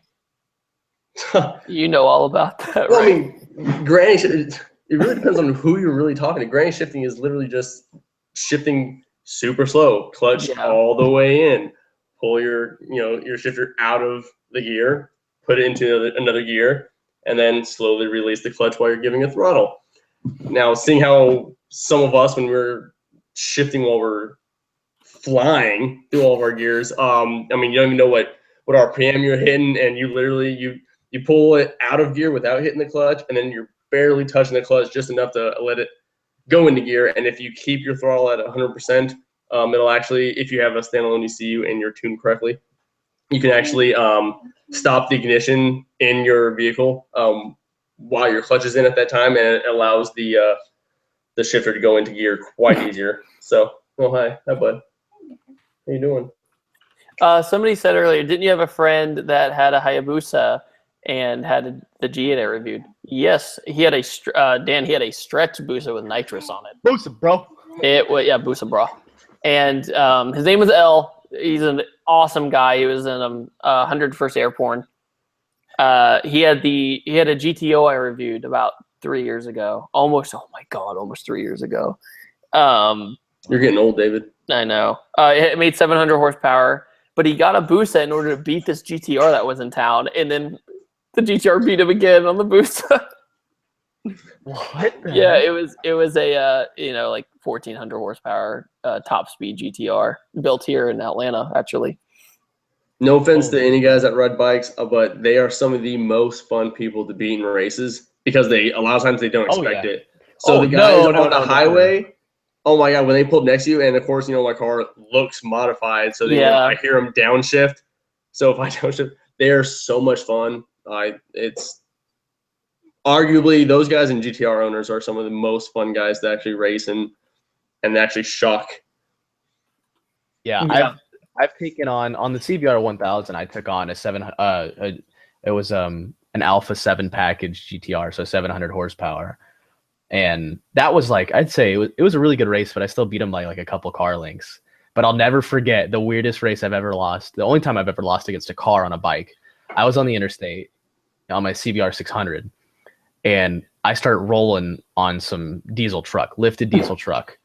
And dude, I at 90 miles an hour, I hammer that throttle back as hard as I can. I downshifted and everything.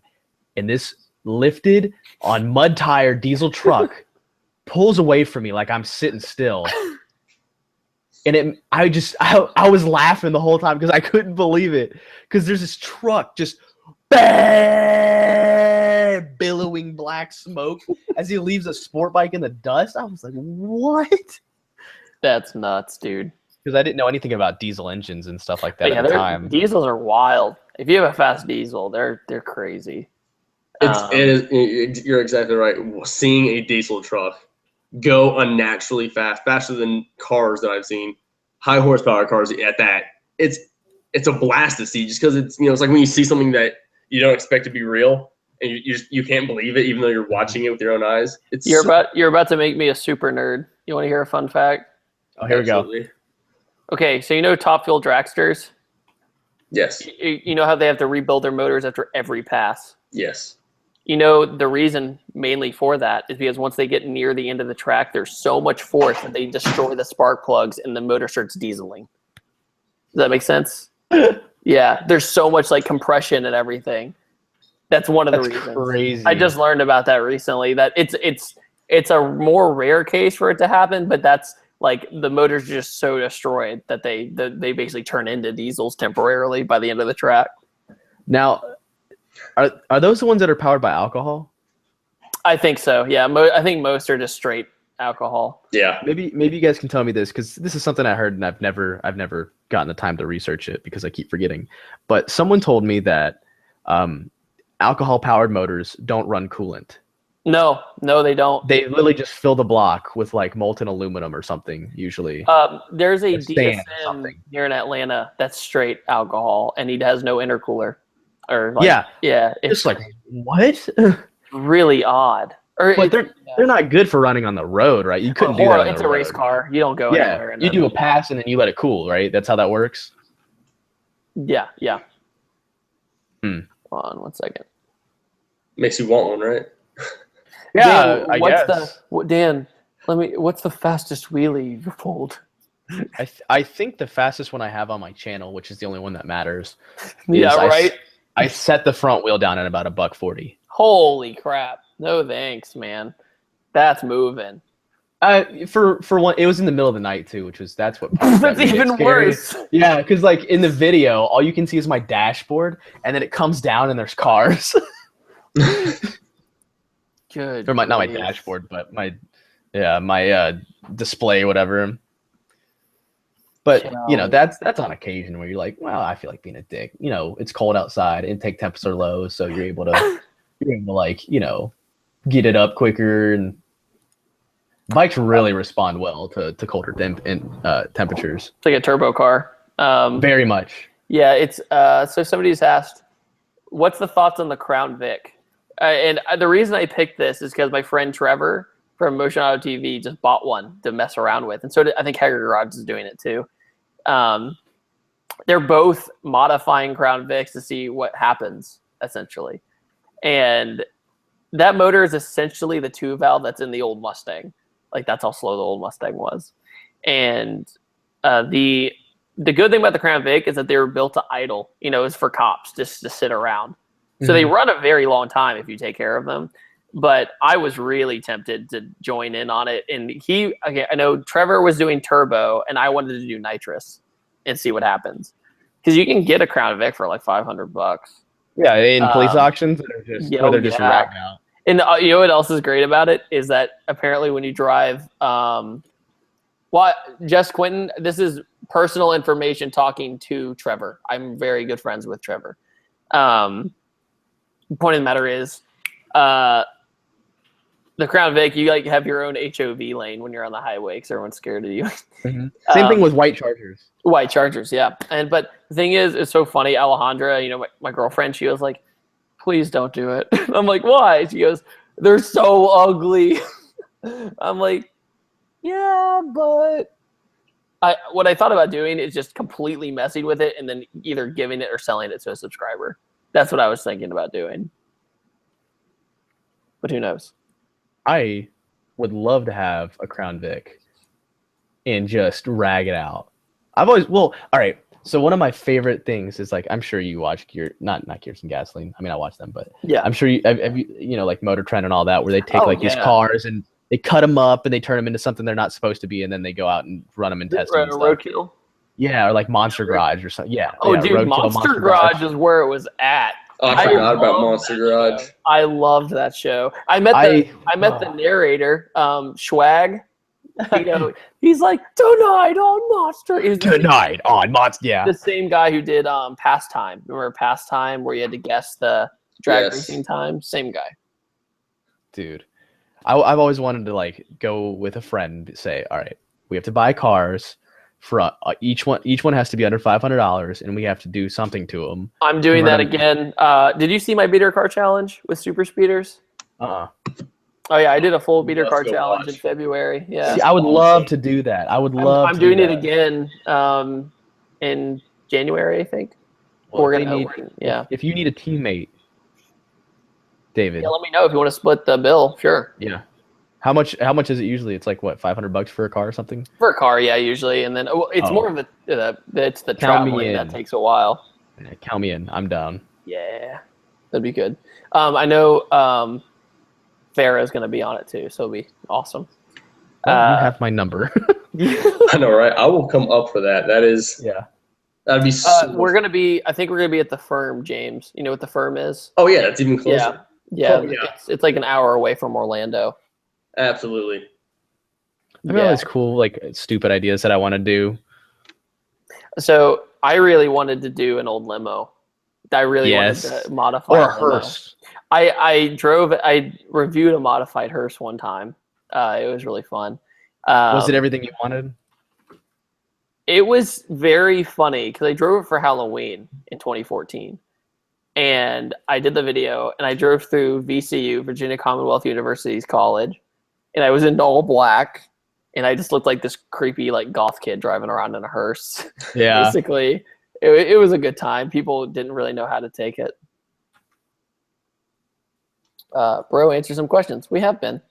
See, I don't know if you ever watched Viva La Bam. That was my show back in the day. Dude. Yeah.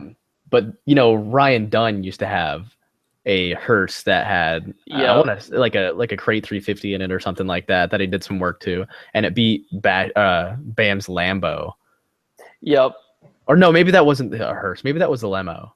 I can't remember. It was one of those. I just remember they drove their Hummer off a cliff. Josh, don't feel ignored. It's just when people ask the same questions over and over again, you can't answer them over and over again.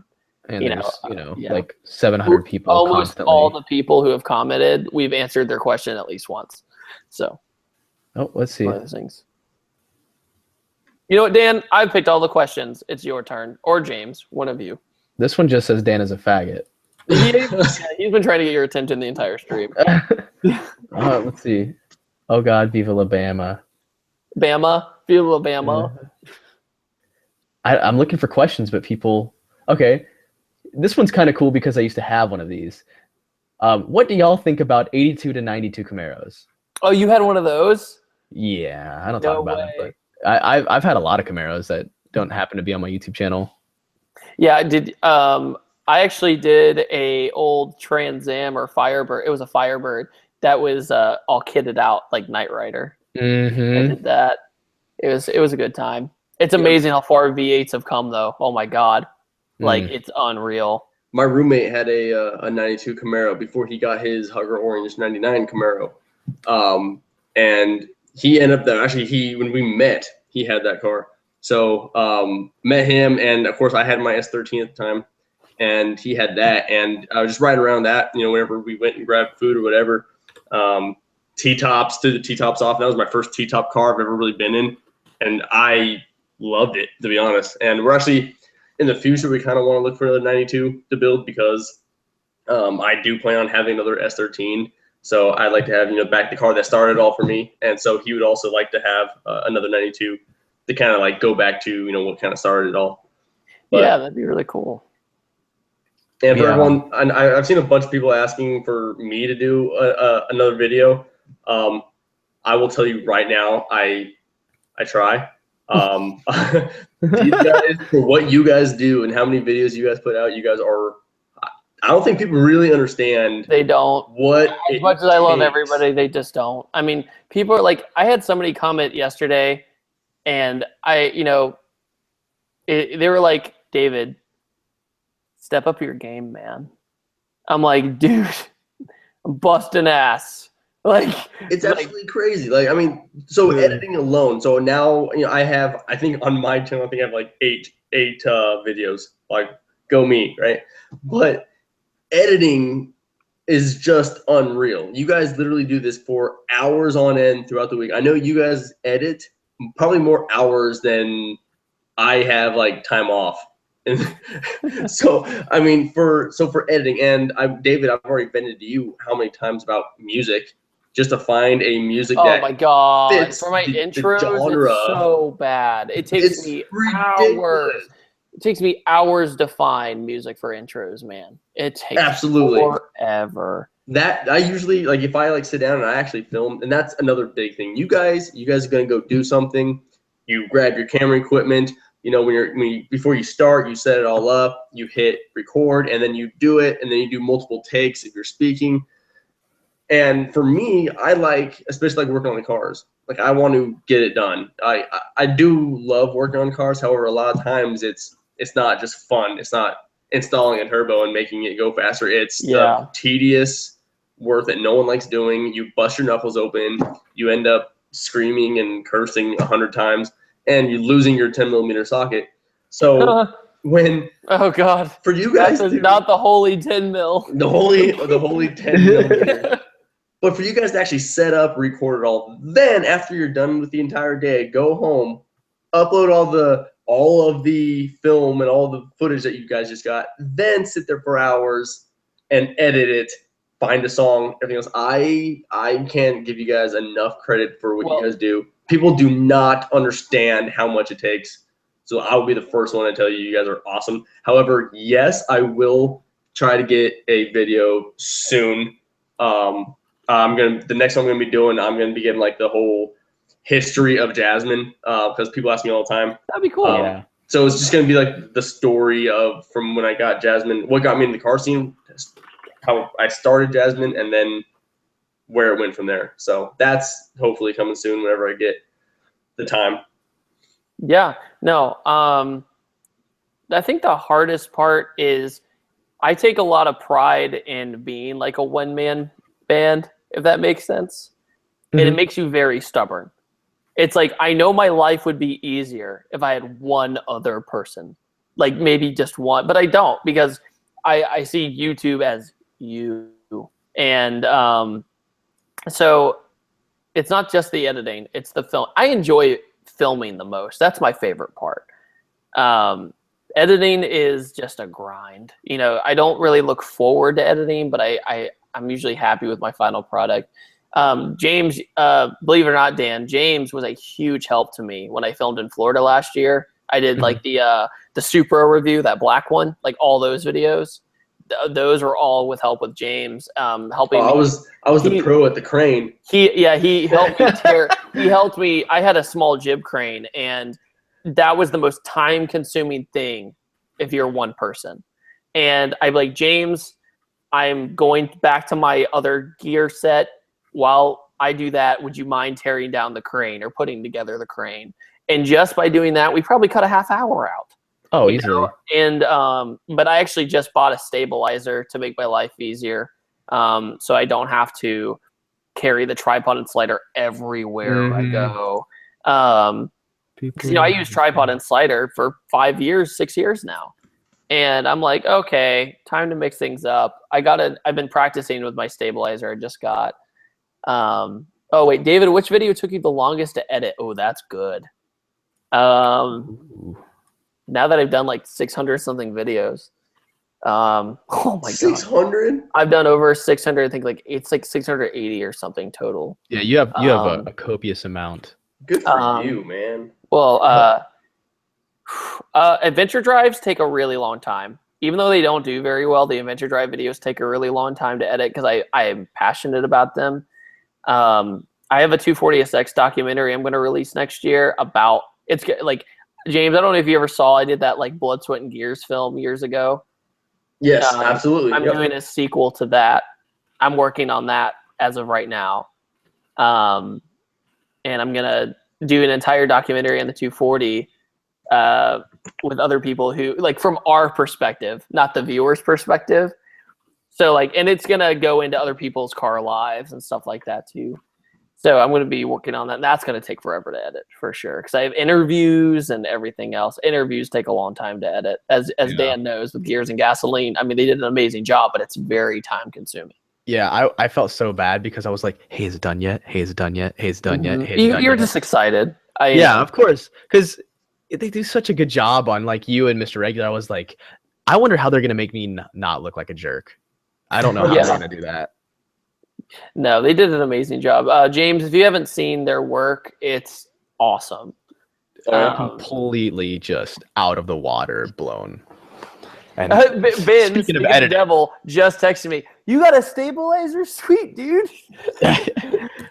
Speaking of editing, thankfully, I just got done editing and I can render it out. Of course, that's only going to take an hour. A lot of people ask me, to do more day in the life kind of videos. And you know what my day in the life videos would be? Loading bars.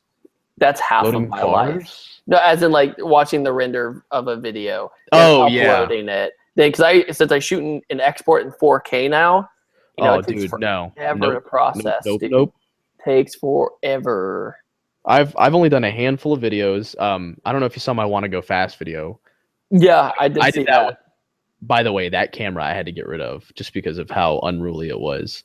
Oh, really? It was it looked like a porno camera. It was ridiculous. Was it just really big, or? It was a shoulder mount. Okay. Blackmagic Intensity. No, I'm sorry, Blackmagic Ursa Mini 4K. The thing itself was probably about that big with a lens, and that tall, had a handle, foregrip. I mean, it was just completely unusable. And I think I had maybe like $2,000 worth of accessories on it too. And I ended up just thankfully returning all of it and getting the whatever camera I have now, the Sony. Yeah. I mean, but the 4K was just unbelievable quality wise. Even I watched the video on that TV, which is upscaling 4K, not even real 4K. The quality is incredible on how that camera was. I know that I almost bought a C100. The bigger Canon.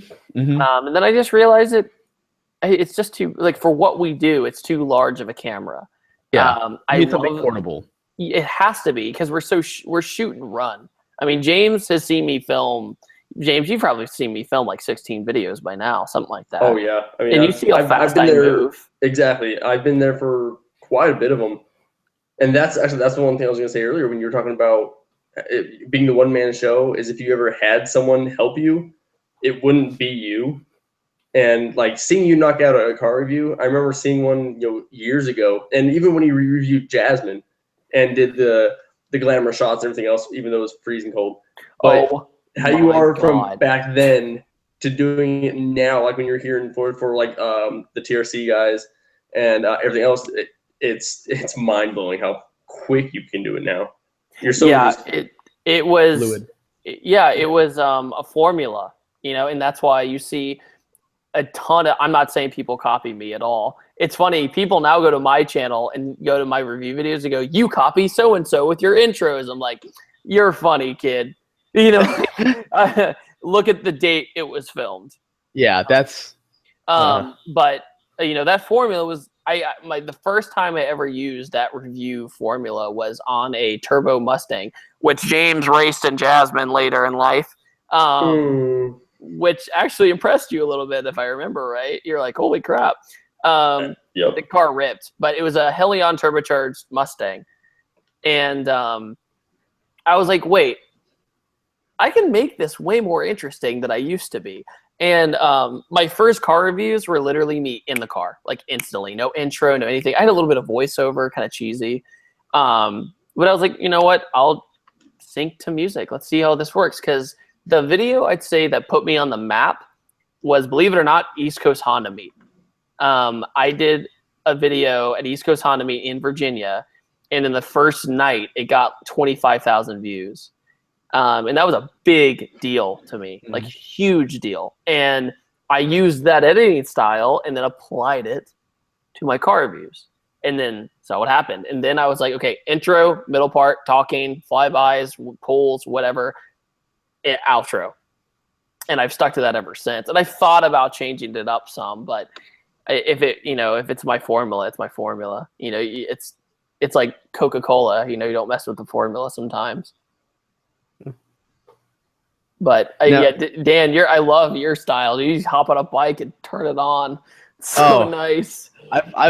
And I know people have noticed this a lot lately, but I've moved a little bit far away from motovlogging recently, just because of I'm sure you've seen it too. I know you made a video about it, how it seemed like YouTube is dead and all this other stuff. And I don't think it's just motovlogging. I think YouTube in general is suffering from like certain types of contents just killing certain other types of content.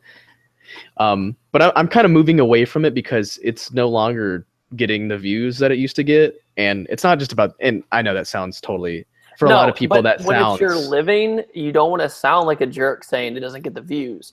But when if an audience doesn't like it, then you have to move on to something else. Right. When I say it's not getting the views, I don't mean that as in like a money type of way. I mean that as in like it's not entertaining as many people as it was prior. Right. And I think that gets thrown around a lot. But it seems like motovlogging isn't entertaining people as much as it was.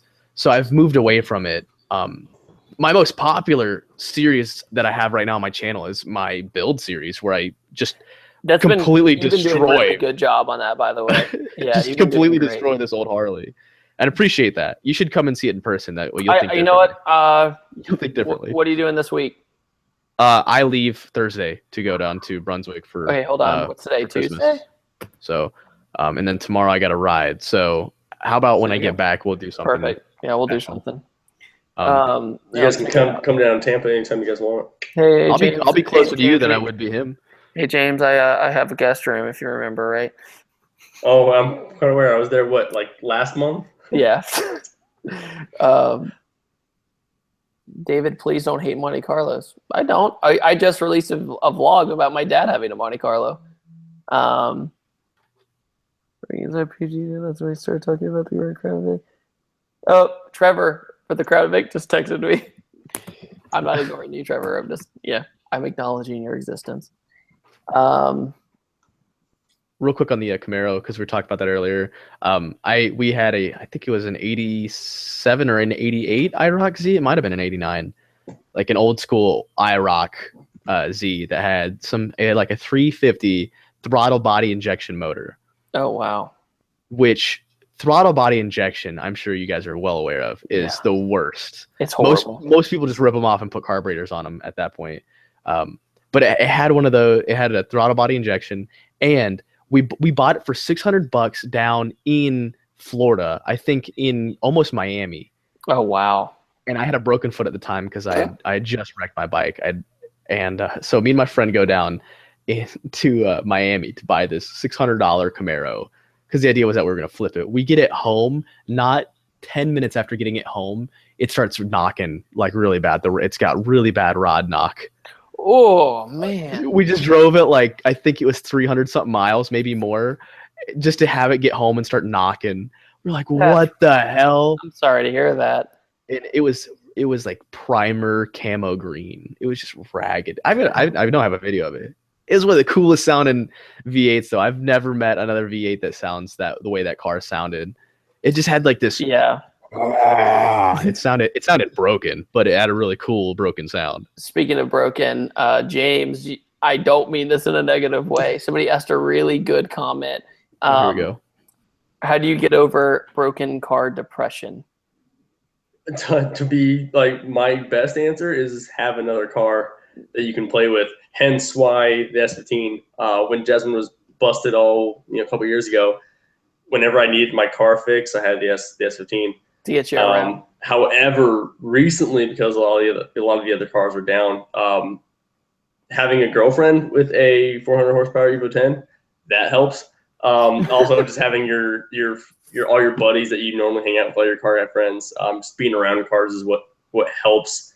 And it also just gives you the motivation to hurry up and fix your busted vehicle. But I mean, Jasmine, knock on wood, look how long she's been kicking for a while. Yeah, I think you finally, after the years of R&D, as you could call it, finally got it right. I mean, she's been going a couple months now without having anything needed to be done, so I'm quite happy. Here's another one. Sorry to interrupt, James. David, why do Evos reach 1,000 horsepower more easily than Subarus? And my opinion from the outside source is boxer motors have a really hard time making high horsepower. They just do. Absolutely.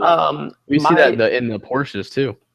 Yeah, and there's a silver blob eye on my channel. It's my favorite Subaru I ever drove on the channel. It made 512 horsepower. It had 82,000 injectors, and it was making 500 horsepower. And he spent $40,000 on the motor. Like, no, like, don't buy that platform to make high horsepower. If you just want a fun car, Subaru is awesome. Well, and people always look at like the STI versus the Evo, and that's always the battle between, especially the all-wheel drive guys. You know, that's the main battle. But it's a lot more. It's about the Boxer engine and the 4G63. The 4G63 is a proven engine. It can make a lot of horsepower in multiple different vehicles, whether it be the DSMs or the Evos. The Boxer engine is just, it doesn't make power. You can throw a lot of money into it and make some horsepower, but I mean, I personally don't know of any 1,000 horsepower Subis that are not owned by like shops with like endless supplies of money and real race cars.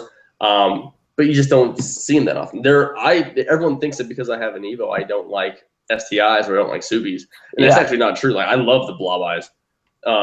However, I do love the STIs. They're fun to drive. I love the sound of a Boxer engine. However, if you want to go to and build a high horsepower car, that's just not the car to do. It's not the platform. Yeah, especially for a 4-cylinder. And I don't mean that because it's a 4-cylinder. I mean, just because. I mean, you can take I've seen people make 700 horsepower with a B series from a Honda make easier power than a Boxer.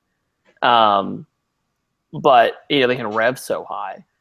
Mm-hmm. But at the same time, a lot of people hate when I say this, but the easiest way to go fast is a V8.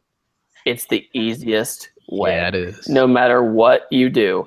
I mean, even with my 2J, I'm still struggling, to get that number.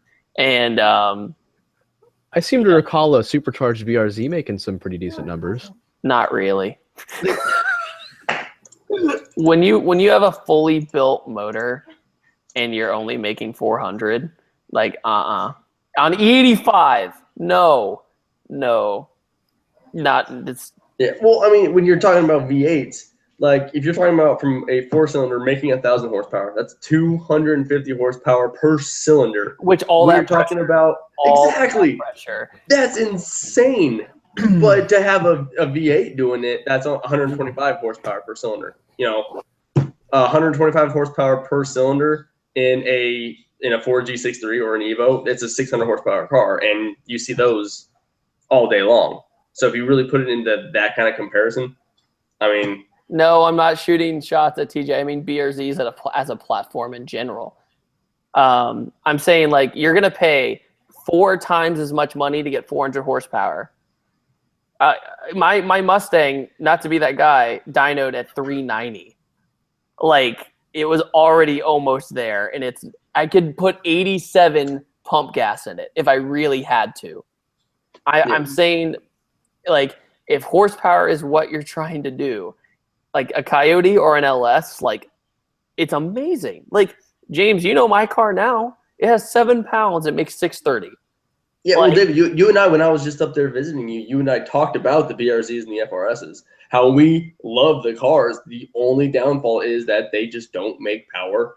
And if you do want to make power, because there are some awesome BRZ builds and the FRS builds out there. Oh, yeah, they're great. However, there's beautiful. So much money dropped, and I'm not really one to be able to talk because of Jasmine, but that's a lot of money to make. Yeah, you're right, like a 500 horsepower BRZ when, like you said, 7 pounds and you're at 6. I bet if when the FRS came out, if they had just thrown in just a small displacement inline six in there, because it could have fit. There's more than enough room for a small inline six. There's like, a lot of room. There's Yeah. a ton of room in that engine bay. if they had just done that, like a 3-liter, I feel like that car not only would have sold more, but would have been way more respected and like been making tons more power. The possibilities are endless. I had the thing is like it's a very pretty car. You know, as quote unquote aesthetic. cheap as it is, it's a very pretty car and it's aggressive Absolutely. looking. But the looks don't back up the performance, or the other way around. The performance doesn't back up the looks. And because the day I reviewed the BRZ, it was right when it came out. It was with Subaru WRX fan, and we switched cars, and he couldn't believe how much quicker the Mustang was. He was like, "Oh my god!" And in the end, my car was cheaper when I bought it. You know, like mind blown. I mean, remember with Nate James? Yes. Nate paid like 36 for his Evo, I think. And then I was bone stock and I pulled on it like crazy. Like Yeah. I couldn't believe it, you know. David, what's the most unique car you've reviewed? I would say the C7 Corvette. No. I would say the Edsel Ranger. I was just about to say. I'd that. say the definitely. Edsel Ranger. Definitely If the you haven't Ranger. seen that video, I highly encourage it. It's an old classic car from the 50s. It was the biggest automotive failure in history, and it almost killed Ford. And you know what saved Ford? Do you guys know? Taurus. The Mustang. Woo. That was close. Yeah, it was the Mustang. James, did you see that Christopher Durr got a Taurus show for a daily? Yes, I I'm did. so excited to drive that thing. Absolutely. I love those cars. Like, Dan, do you know what they are? What is it? Taurus Show, SHO. It's a twin turbo V6, V6, Taurus, and it makes 365 That's horsepower. that's what some of the cops were using back in my hometown. Correct. Yeah, for, it's all-wheel drive. Yep. It's Yeah, they're- so cool. They're pretty quick. Oh, dude, they're fantastic. They're awesome. I raced one in my Camaro. Actually, my buddy's a cop, and he Yeah. raced lights off, obviously. But That's awesome, though. he raced, and I did pull on him, but not by much. That's It was- that's amazing, though. It was, Like, he got me. It was funny because I was still running my radials, my R888s. Well, those aren't Yeah. radials. Are they? Are those radials? No, No. those are Not- compact They're cars. not technically defined, no. but they're pretty much right now. They're They're very awesome. Triple Eights is the best race tire ever made. Usually No- our Lambos and Alphas use them. Have you seen the R888Rs, the new I ones? have. They're ridiculous. I thought about ordering them That's for the what I'm Corvette. going to once I'm done with these tires. Yeah, I thought about ordering them, but because they're cheaper right now than the R888s, which is weird. But anyway, I was running the R888s in the rear, and I had no problem hooking at 500 wheel horsepower. That's I amazing. could yeah. I could dump the clutch at 4,000 RPM, and that thing would go and just go, no spin whatsoever. But he got me from the launch. I had to reel him in and pass him, which was really crazy. I thought that was really strange. No, the SHO, believe it or not, when they first came out, the Coyote motor just came out along with it, same year. The newer show. The old show, I can go on a huge tangent about that, but the new show with the twin turbo EcoBoost was actually faster than the Coyote from a dig. Because there's a shop in Michigan called Liver Noise, and they specialize in the show, and they put an intake tune and exhaust, and it pulled on a Coyote. And I started, it was so awesome. Like, I was just like, man, and it really made me consider trying to find like a used one to daily drive and just not mess with it and just enjoy it. Yeah, it'd be comfortable too, you know. That's what I mean. Like, it's so funny. When I was younger, I had no idea the concept of a daily. I was just like, no, Dad, you have a nice car. Just drive it every day. Drive And a then- Corvette every day. Yeah, and then you get older and you're like, God dang, I'm trying to my dad. Every day that I do end up either driving the Corvette, I'm like, it would be nice to hop into a car that's an automatic and just like go. Mm-hmm. It would be convenient. I'm not complaining at all. People say all the time they want I want a sports car for a DD, and I know David and I, we've talked about this before too. I'm a firm believer that a daily driver needs to be automatic. I Yeah. love my truck because it is an automatic. I sit in Tampa traffic every day, and I absolutely love my truck. It has all the bells and whistles. It has Sirius satellite radio. It has my old truck had the heated seats and the heated steering wheel and all the stuff you really don't need. And that I would drive my truck every day to work and never once any of my other vehicles. Yeah, I mean, shoot. I ended up driving this Dodge Laramie Edition Ram 1500 all the way to Texas and back. I rented a truck to haul out for a Texas meetup. Oh, And wow. I think it was 12 hours one way, 15 hours the other way, because I ended up dropping my camera and destroying it on the back of the truck. But anyway, that it was, like what you said, full package, everything was loaded, leather, everything, heated and cooled seats, steering wheel. I mean, it was like driving a couch. What year was it? It was a 2016. Absolutely, yep. And I That's drove what I have. the only time I stopped was to pee and get gas. No joke. 12 hours there, 15 hours back, zero fatigue when I got there. Just so comfortable. It was like sitting it's like sitting in this chair right here. Just, Somebody keeps asking about your sweater, Dan. Oh, it's Ride Apparel. Made by Chase on Two Wheels. Chase on Two Wheels. He hooked me up. Chase on Two Wheels. How long are you be streaming for? How much longer you guys want to do this? I don't care. My video's almost done. Let I'm me take my chilling. dog. You guys talk for a second. I'm gonna take my dog out because he keeps bugging me.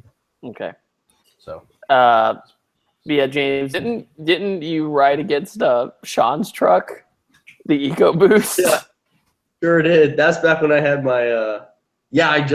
Was that my EcoBoost or was that my? I'm trying to remember what truck I had. Normal, like it was like it was the Hemi. It was my Hemi, right? Yeah. So my Hemi 1500. It didn't really match up to his twin turbo boosted truck. Dude, those EcoBoost rip. Like the new Raptor's a badass truck. Absolutely, the new ones, yeah. They look awesome too. I saw one at SEMA. I was like, like, it's freaking great. Didn't you drive? I did drive your truck because I was stuck inside all day and I had nothing to do. And I was like, I'm going to make a video in the truck. Yep. Oh, man. Man, you've driven a lot of my vehicles, haven't you? Pretty much all of them. Dang. Yeah. Nothing. I'm not complaining. Yeah, right? Yeah. This is a good one. What are the thoughts? I got this question earlier I saw. Thoughts on the new Fast and Furious movies and how different they are. I mean, I think they're just fun action movies now. They just happen to have cars in them. That's exactly what it is. Yeah, I mean that's the conversation. I mean if you really want to look at it and you want to be a critic, you can say that they are horrible movies with stuff that will never happen. Dude, and you can it's a movie. Yeah, it's a movie. It's an entertainment movie, and it entertains everybody. And it just so happens to be in the car community a lot of our pastime, and that is something that brought us all closer together at one point in time. Mm-hmm. So we stick with it. Like especially with the newer movies, they don't have the cars in them. They're not building the cars in the shop. They're all of a sudden they have these amazing vehicles given to them by the government and stuff like that. And it's nice to see them because you don't see them in other videos, but the movies have moved on from they're working on cars in their shop too. Do you know what they did? They went with the marketing numbers. That's what they did. Absolutely. And that's what they have to do to stay alive. And it sucks, man, when you have like a movie franchise and it goes away, and it goes away from what they were doing before. It's just like YouTube, man. And in order to keep going, you unfortunately have to make changes sometimes. I wish I didn't have to be honest, but I have to to stay even semi-relevant. It's like what I said earlier. It's like somebody was like, "Oh, you copy all these other people." I'm like, excuse my language, but bitch, I was here first. I'm just gonna say it. But I can see how interest and everything else changes over time. It's like video game franchises. I'm fatigued on Call of Duty. That's how I feel about Call of Duty. I feel like it's the same thing over and over, and I could argue that I'm doing the same thing in a different way. So sometimes you gotta change things. Somebody asked about Crispy. Crispy, they're both great. Crispy Media is a very talented filmmaker and a very nice guy. He's commented on my stuff a bunch of times. definitely would hang out with Crispy. If you never saw his stuff, James, it's beautiful work. Yeah, I'll definitely take a look at it. He did like RWB stuff. It's great. There's lots of talented filmmakers on YouTube. That's what's fantastic. But YouTube has almost turned into this place where quality is not the number one anymore. It's your personality, it's who you are. You could hit a button on a GoPro and just let it run, and as long as you're entertaining, people will watch it. 5 years ago, it was more about how close can your videos be to a movie? You know, like how close can you get to really high production value with normal stuff, you know, like sliders and all that stuff. Yes. But now it's you shoot and run. That's what you do. Well, because it's became from YouTube used to be like you used to get on there because you wanted to get on there. Now it's people get on there because they're bored in a way, you know, and like I mean, that's the way the world goes. But I mean, when you start out, you're extremely right. I mean, the quality used to be everything. Like all the top YouTube people were out there. They were making some amazing videos.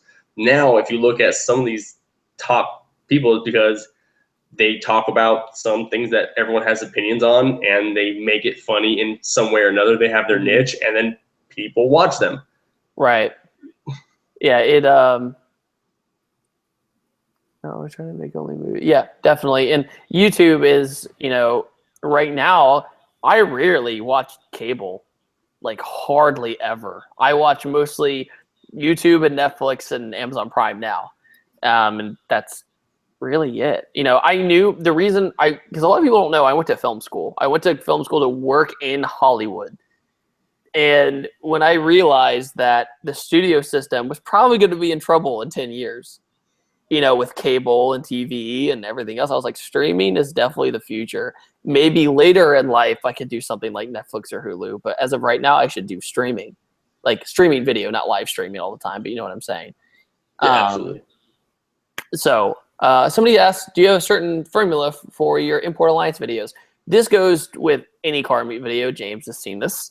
I go around the entire meet with one lens, and then I go around the entire meet with another lens, and I come back to cars I wanted to shoot with a different lens, because different lenses give you completely different looks. So there's that, and I just repeat until I'm just about dead. That, you know, Import Alliance this year. Okay, the first Import Alliance video was 8 minutes long. It's one of my channel was smaller. Second video was 6 minutes long because I started hanging out with my subscribers at Import Alliance. I didn't have as much time. And I was chasing after a girl I shouldn't have been chasing after, so I left early. And oops. And then third was 3 minutes long because I just hung out the whole time with my subscribers, because that means way more to me than a video coming out, you know. Yeah, this last one up in Atlanta, I mean, because we were there, we actually ended up coming up for that one.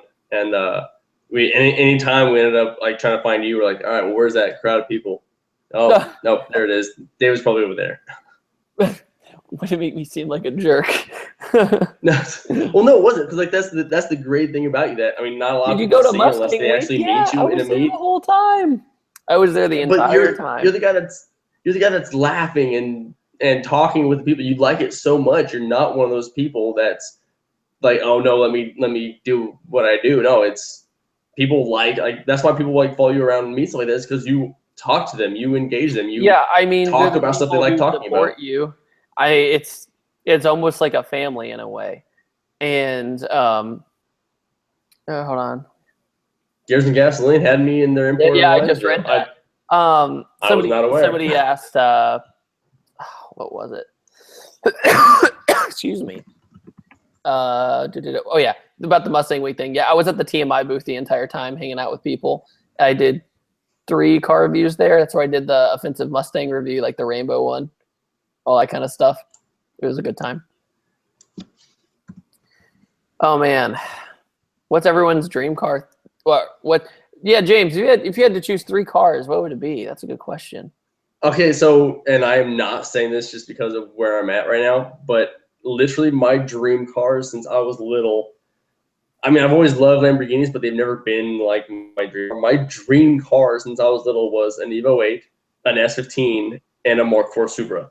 Those are So, literally my dream cars. I'm currently at a point in my life where I have all three of them. Yes, the Supra is going away, most likely. However, I will have another Supra soon. But the dream cars aren't about the money and like what I can or can't afford. I mean, I'm never going to afford a Lamborghini, and I'm okay with that. However, I would still rather have my Mark IV Supra because it has character compared to It's that's the way I see it. I like building my cars. A Lamborghini, yes, it's nice, but it's just a Lamborghini. You know, a Mark IV Supra, you can see different builds in it. You know, or look at Evos. You know, every Evo you see is different somehow, and that's what I love about dream cars. It's about how you make them instead of what you can buy. My number one is a Koenigsegg. I will always want a Koenigsegg. No matter how unattainable it is, I will always want a Koenigsegg. But other than that, it'd probably be a Koenigsegg. It's a tie between like a twin turbo Lambo or a Supra. Like it's a tie. Just for the sound of a twin turbo Lamborghini. Oh my god. True. Yeah, if we're talking about sounds. That's unreal how good a twin turbo sounds. But and third would probably be like a Ford Raptor, like a truck, like to tow things around. It'd be my daily, 2 in 1. Well, and that's why I have my truck. I needed a daily driver because I couldn't drive my cars all the time. However, but I needed a vehicle that could tow everywhere. You know, if I'm going outside of Tampa, I'm towing Jasmine somewhere, and at a certain point, if you're a car guy and you have actual race cars, you have to get some kind of towing vehicle. Mm-hmm. Yeah. Kenny Bell Cobra. That's actually a very cool car. You ever heard those? Yes, absolutely. It's nuts. I will admit, though, the Terminator Cobra is still one of my favorite cars to drive. It's one of those cars where you drive it, and you do not give 2 craps if somebody's faster than you. You are having way more fun than they are. The Terminator Mustang is I would love to have a Terminator Mustang. There was I was with Sean, the owner of Nessa. Him and I up in Maryland. We're going to a race, but went the night beforehand. We ended up staying the night in Baltimore, but we went to a drag strip and watched our buddy with his high horsepower Evo 10. But what shocked me was this black on black Terminator Mustang that came up to the line. Didn't look like a whole lot was done to it, but it had radials on, it had skins on the front, and this thing sounded better than any car I've ever heard in my entire life. I have no idea. So awesome, dude. I wasn't into find him later or anything to find out what the heck he had done to it, but that was by far my favorite sounding vehicle I've heard to date. Well, I mean, even the black one I reviewed with the ported blower, that thing is gnarly, like freaking fantastic. Dan, you are off camera if you do not know. Yeah, I got some food in front of me, and I don't like eating on camera. I feel like that's weird. Oh, that's okay. Yeah, that's fine. But I turned it off just for the time being. Hey, Dan, what are your 3 dream cars? Oh boy. Yeah. Okay. To make it easier for you, I did a Koenigsegg Agera along with a twin turbo Lambo and a Ford Raptor truck to tow things around and be my daily. James said Evo 8, S15, and Supra, which he currently has. A 72 split bumper Camaro. Okay. With an LS7 though. It's got to be an LS7. Naturally aspirated LS7. Heavy cam, naturally aspirated built motor. So that's my muscle car. My I'd say probably my sports car would be, I think, a Huracan. I really enjoy the looks. Love the Huracan. Like, oh god, it's so fun to drive, Dan. Probably I have to drive one. The only car that I told myself I would ever trade my Corvette for at this point would be a Lamborghini, and it's not because I think Lamborghinis are the pinnacle of performance. They're not. Or that the name is the best. It's because I like the way they look. I like the styling, and I like to be like, hey, I have a Lamborghini. Eat a dick, you know? Yeah. I mean, There's something about, I mean, you know, an Aventador, when you drive an Aventador around, it's a circus. It's an absolute circus. I mean, every gas pump I went to, people were asking me questions like, oh my God, like, what do you do for a living? I'm like, press car. That's all I had to say. It's press car, not mine. Which it was my friend's, you know. Yeah. And what does your friend do for a living? he is a doctor. No, I'm just saying that would probably be the follow-up question. Yeah, for real. But yeah, driving the Aventador was very different than driving the Huracan. The Huracan does not get as much attention as the Aventador naturally, It's of just course. because it's more simple. It's got a much more simple the look. The Aventador is, especially the one I drove, it was the 50th anniversary one with the big diffusers on it and stuff. Like, and it was bright green, you know. It was a really good time in that car. But then I got in the Huracan, and I liked how the Huracan drove better. But because it's a baby Aventador, driving the Aventador around cities sucks. Like, it sucks. Your mirror is like this close to everything. How wide they are. Like the entire time. Oh. And then what else would I do? You know, it's funny because I'd have to say I definitely would need a truck, right? If I had to choose. But I'm not a fan of the Raptor, and I'm not a fan of really anything that Chevy makes as far as truck wise. Yeah. I don't know. I'd say maybe like that Ram Runner. The Ram Runner. Yep. Yeah. I think that's a really cool alternative for a truck, and as long as it can tow, you know. I think it can tow, Dan. I know. think it can tow with the Ram Runner. Somebody said, if you had to choose, would you choose a 5.0 or a Challenger? And I personally chose the 5.0. That's what Oh yeah. Challengers are so big. They're huge. They're land. I think they look great. I think the Challengers look beautiful. Beautiful car. But Yes. they weigh 12 billion pounds. Yeah. So no Challenger for me. Ooh, somebody said SVT Lightning. It's a fun truck. Very sketchy truck. Sorry, I take back the truck. Okay. The Cadillac CTS-V wagon with a 6-speed. That's absolutely. That's a good one. Great one. That's because I would have no problem towing with that. I feel like actually, you know, screw it, automatic. Yeah, no, the CTS-V wagon's fantastic. You know, when they first came out, you had to order it. They didn't have it at dealerships because they didn't think they would sell them, but they did.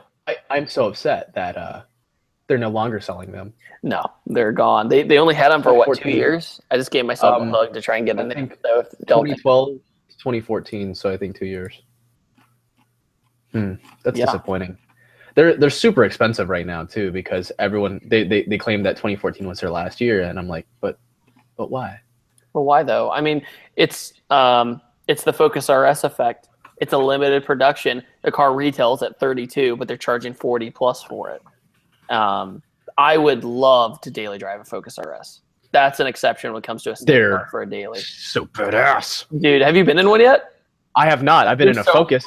They're like, so I assume that's like that, except faster. It's like, it feels like an ST on steroids. And like, I don't know if you saw my review. It's okay. I'm not offended if you didn't. But it comes with a 2-step launch control stock. Like, it comes with 2-step stock. It comes with 2-step stock. That's pretty dope. And a drift button. Woo! That people I know the gone off a ledge. But still, the first shot in that review is me going boom, boom, boom, boom, boom, boom, and launching. Yeah, and it's so fun. Like, another one of those cars where if somebody beats you in a drag race, you just don't care. Yeah, you're like it's a Focus button. Yeah. In the interiors, for people of my stature especially, the seats are really kind of tight, but they need to be broken in. They do have break-in, not issues, but when you first buy the car, it doesn't feel that fast, and then they break in, and then it feels a lot faster. It might be an internal limiter too. You know, like a lot of car companies in motorcycles, for instance, a BMW S1000, I believe, on break-in will not let you take the engine above a certain RPM. Yeah. Somebody asked, have I done the Fiesta ST? I did an entire track day in the Fiesta ST, which I enjoyed more than the Focus ST, believe it or not. The Focus ST is faster, but the Fiesta ST is like a little freaking go-kart, dude. I mean, it just goes and goes and goes. And once you get the momentum going, it's awesome. Let's see. Chrysler 300 underneath are the same cars as the Challengers, I believe. I might be wrong, but they're very similar, same platform. Let's see here. Well, the Challenger and the Charger are both built off the same frame, from what I understand. Same exact frame. Totally. There was one car I just learned about. I cannot remember what it was, and I was shocked it shared the same frame. I think it was a car I just reviewed. Camaro and GTO. I always knew that was because it's a Holden platform from Australia. See, if I could have any car imported, it would be the Utes from The Utes, yeah, I like those a lot. I think that's just such a cool thing, and I'm so mad that we don't get those. Girl, you know what's funny? It's a dude car. I've showed it totally. but girls hate it. They think it's hideous. It's because it has a truck bed in the front of a car, and you're like, it's a modern El Camino. It's fucking, what's going on? I don't like this El at Camino. all. Hey, David, what was that car we saw at FL2K this year? Oh man, You're killing me, Smalls. was it yellow? Was it what? The Honda thing in Beat. front of? Yes. I'm driving one Friday. I'm Awesome. so excited. I'm so excited. Dan, Oh, look the this up. ugliest, Have you most seen awesome them? car. What is it?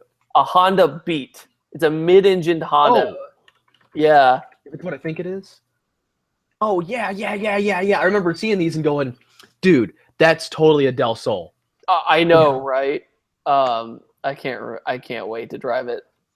Little tiny CC engine in it, not fast, but the interior is super cool. Very driver focused. Like it feels like an old like S2K or something. You know what'd be cool? Hmm. If I could see a really nice Del Sol. Like I can send you one. I can send you one. There's one. James. I think you've seen it. He works at Fortunato, or he did. Yeah. Jay Stillwell. He has a complete carbon body, basically. The back of it, Dan, is an S2000, and the front of it is a J series swap with a Buick supercharger on it. Double gross. Yeah. Yeah, it's crazy. But it's, I bet it actually looks pretty cool. yeah, I'll see if I can find a picture for you. See, probably the coolest thing I've ever seen on the internet was I think it was an LS swapped Pontiac Fiero. Yeah, I saw those at the Woodward Dream Cruise up in Detroit. It's crazy. Because they have to like put the engine in. First car going over 100 miles. Oh, dude, that's a good one. What's your James? What is your first car you ever went over 100 in? The first car I ever rode in going over 100 was a C6 Z06 Corvette. That's a hell of a first time going 100 miles an hour. LS7, 7 liters of dip. I wasn't really into like cars back then, but a buddy of ours had one. He had, I believe his was twin turbo. I mean, the thing was nasty, and he took me for a ride, and it was over 100. The first car I drove over 100, man, that was probably my Toyota Camry when I first started driving. I mean, every 16-year-old, as long as you have a vehicle, probably went over 100 at some point in time. If it was, I look if it back wouldn't at fall apart, you probably did it. I look back at like all like driving habits of when we're really young, and I'm like, oh my god, how am I not dead?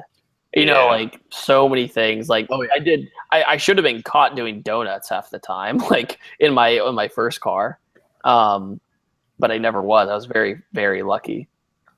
Yeah, my first vehicle was a '99 Toyota Tacoma. My Solid dad truck, though.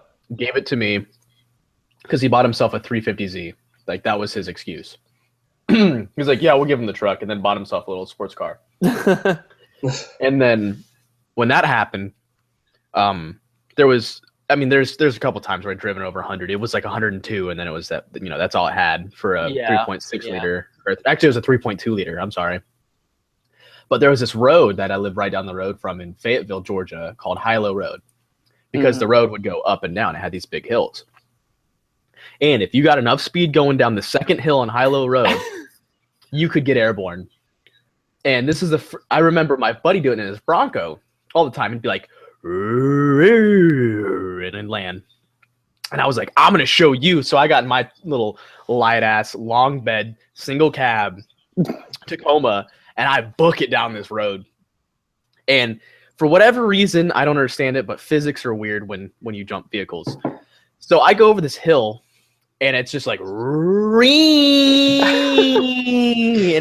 dude, it felt like 10 minutes. I know it was probably a couple seconds, but when I landed, my front came down so much faster than my rear that I thought that the tailgate was going to come over the top of me. Dang. I don't know how it didn't. It was terrifying. No, the first, what was the first time I went that fast? I think the first time I ever went that fast. Probably 2 days ago. Thanks, bud. Quick tangent. Somebody asked, what's the scariest pull I've ever done? James would agree with me. I'd say it's TRC's 240. If you guys have not watched that racing channel, they have a 240 SX that goes 790s in the quarter mile. Holy shit. It's a 2J swapped. And here's the best part. It uses a stock built ATF automatic Toyota transmission. And it's incredibly unpredictable if you don't have seat time in it. And the owner, Javier, has had it for years. And James and I went for a ride in it. There's a video of it on my channel. And then he let me drive it. But he said, do not go full throttle. And I went like probably 3/4 throttle, and it was still scary. I mean, and James and I have been in very fast cars. And that's probably the fastest car I've ever ridden in other than a TT Gallardo. That car never stopped looking at the sky. Never. It was insane. And James in the back seat. You're like, yeah, in the back seat of an S14. Yeah, dude. I remember watching this video. I found the Toyota Trans World Record. Yep, that's on it. TRC. That's the one. Wow, holy shit! I have more subs than TRC. Yeah, dude, Dan, you've been killing it, man, with subs. You've been doing really good. Man, I bet this is gonna be just the sketchiest video ever. Big single turbo, it looks like. Somebody just said that's the slowest car you've ever driven. The slowest car I've ever driven. God, that's derivative. Probably, other than like a economy car or something, either a FB RX-7, the first gen, because it's a 2-stroke and you had to mix the gas at the gas station. Yep, you had to mix the gas. And it had this it had a shift light in it, and it would scream at you when you went into the revs. It went like it sounded like old man Jenkins on his porch telling you to shift gears. Yeah, and it was a ton of fun. It was just very slow. That and I did a carbon Ghia out in LA, and that'll be out in January. And it makes like 50 horsepower, but the car is 1,600 pounds, so. It's hard to tell. Yeah. I don't know. I couldn't think of the slowest car I've ever driven. It's kind of like that'd be like remembering every vehicle I've ever driven. Right, a normal car. Somebody said do a classic like a Roadrunner 240Z. I actually have a 260 and 280Z review coming out in January. Yeah. 240Z. I want one so bad. Dude, after driving the 280, I love that car. I love that car. I will be building one in the future. That's going to happen. Dude, you're going to say I'm crazy. That stock inline 6 sounds so good. The carbureted one. There's something awesome about the look of a 280Z. Just like, and most people are going to call me a fucking loser because I like it. But I love the 280Zs when they're tubbed out, the wide body kit, big fender flares. Yes. I don't know what it is. They're the only fender flare cars that I love. Like, I mean, everyone's doing them these days, but oh my goodness, they look amazing with them.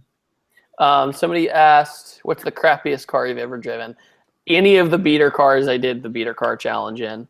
We had a rolled over Isuzu Rodeo with the roof caved in with no windows.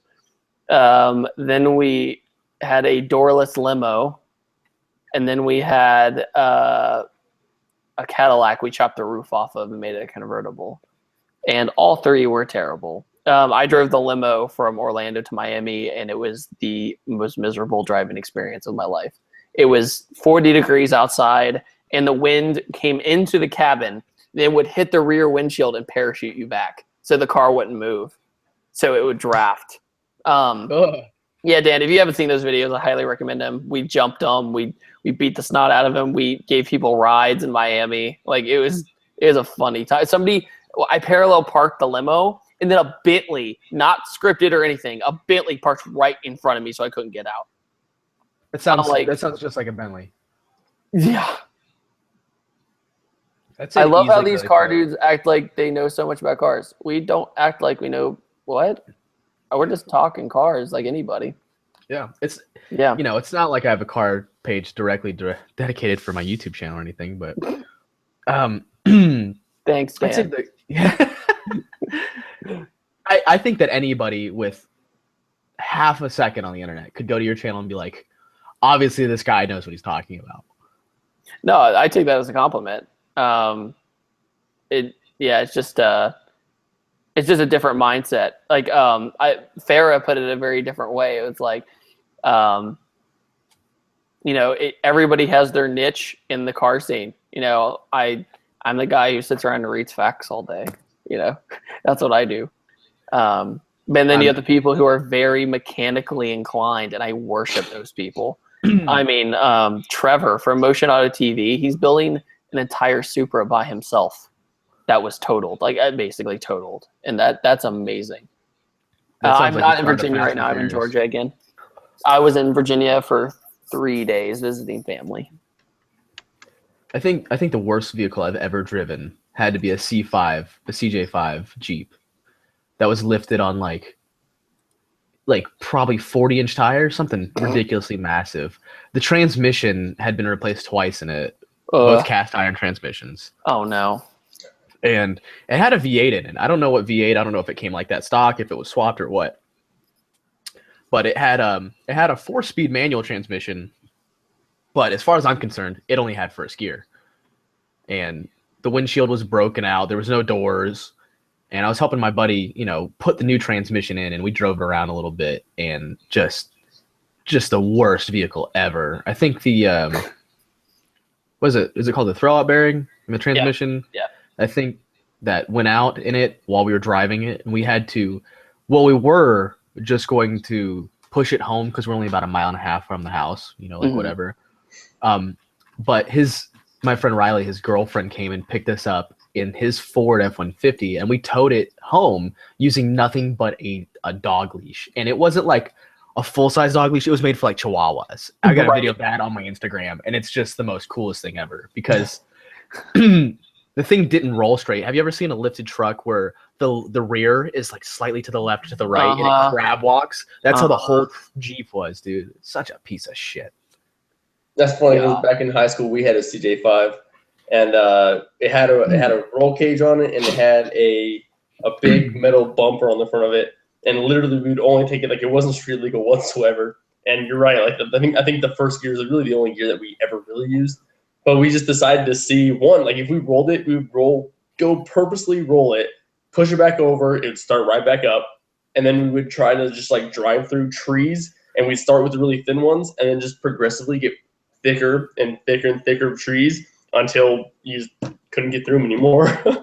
This is the same guy who's had back surgery 7 times. I just want to point that out there. Yeah. It's all starting to make sense now, isn't it? Yeah.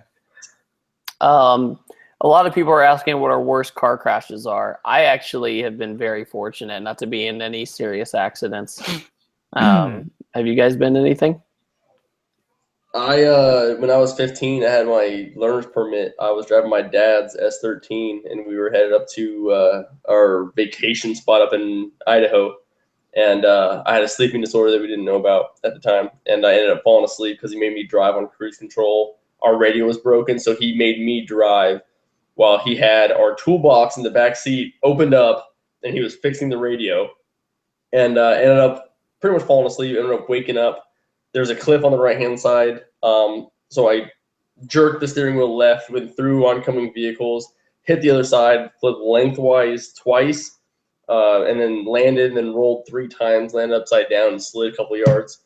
And the entire time I remember watching a Phillips screwdriver come from the back seat, come past my head, man. stop in midair, and then just go backwards because we're flipping. And I remember sitting there, and I remember when it all stopped, and I remember just all the crushing sounds finally stopped. And I remember thinking to myself, oh my God, thank God I'm alive. And I looked over and I saw my dad, and he was just pissed. I'm like, oh God, I'm going to die. Yeah, you're like, we've lived through the car crash. I gotta use that. Yeah, seriously, Go ahead and exactly. talk amongst yourselves. Here's a nice chair for you. Yeah, I've only been in one car accident, and it was when my buddy rolled his Eclipse over some railroad tracks. It was probably the goofiest thing ever. I think what ended up happening was that his eBay body kit ended up getting caught on the railroad tracks when we went over the railroad tracks at like 80 miles an hour, and like. I think when we went through, like we went over it and like the body kit clipped where the railroad tracks were somehow. And I think it threw off the way we were going to land, and it just did not land right on its side. And it only rolled like once or twice. And we were both completely fine, but that was a very interesting accident. And that's the only accident I've ever been in. Did you get injured or anything in it? Or did you were able to walk away? We both got up and walked away fine. I had 2 or 3 cracked ribs, and that was it. Nothing worth noting. It was pretty tame actually, considering we rolled over like a solid, like full at least once. Dang.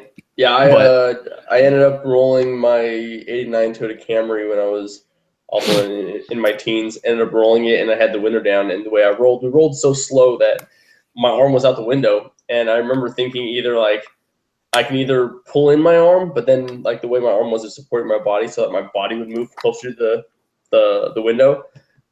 But I remember just holding on and watch the car roll onto my hand. And on the top of the car afterwards, when we were able to put it back over, there was a handprint of dents in the top of the car, and I ended up breaking a couple bones in my wrist. And I still wish I don't have feeling in some of my wrists right now. But other than that, other than the little wrist and that cast for a while, and then my parents hating me because I rolled another car. Yeah, at least you're consistent. Yeah. Besides those, I mean, I was David. I don't know if I told you. Some lady decided that she didn't want to stop at a stop sign the other day, and about a week ago, last Thursday. And then he rolled everything. He rolled all of them. And then I rolled every vehicle around. Yeah. Well, no, she just T-boned me in my truck. So. That sucks. That's in the shop right now, and I have a rental 2,500. So, ooh. So boy. somebody keeps asking about Fortunato coilovers, and Fortunatos are actually built 10 minutes from where I used to live in Virginia, and I love them personally. Absolutely amazing. Best. Every car I've ever driven on Fortunatos have been my favorite, handling wise.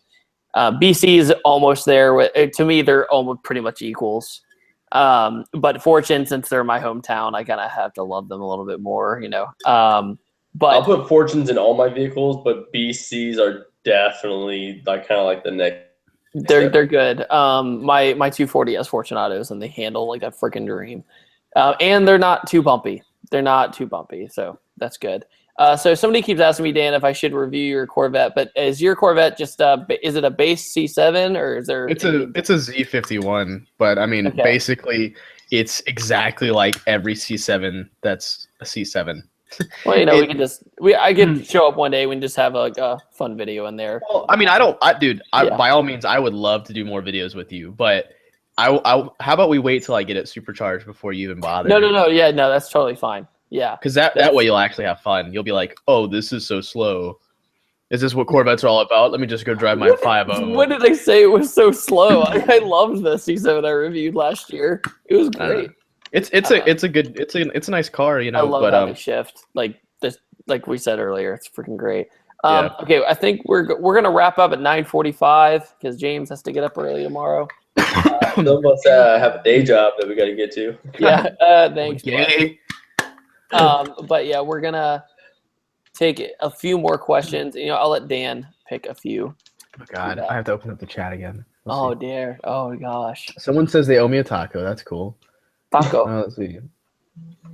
Oh God, dude. Pretty sure you owe me a taco too. Wait, how about this? Thoughts on Fast 8? We actually talked about this when you were gone, I think.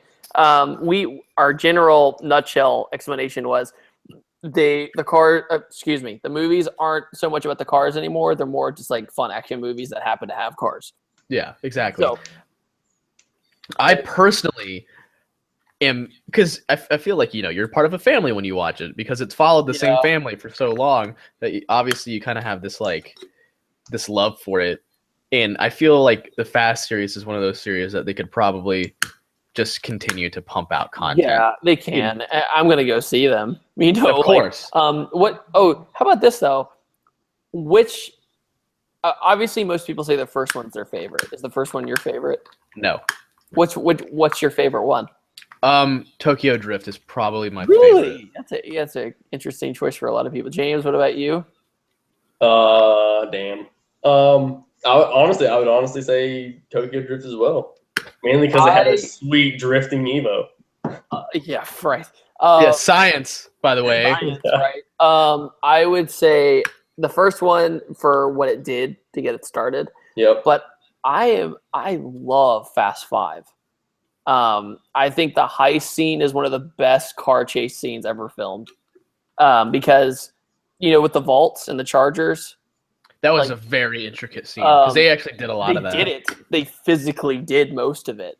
So that from a filmmaking standpoint, I love Fast 5, and I think it turned the series around in a lot of ways. But it also led it in the direction it's in now.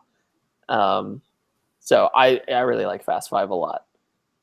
I think if you want to stay with the original characters from the series, I'd say Too Fast, Too Furious is my favorite just because it kind of hits the way I feel about my friends. You notice they put bro at the end of every sentence in that movie. Yeah, of course. Bro, hold on, bro. You can't do that, bro. I'll take my car back. Somebody just commented, are you ever going to collab with Slap Train? I have collabed with Slap 4 times actually.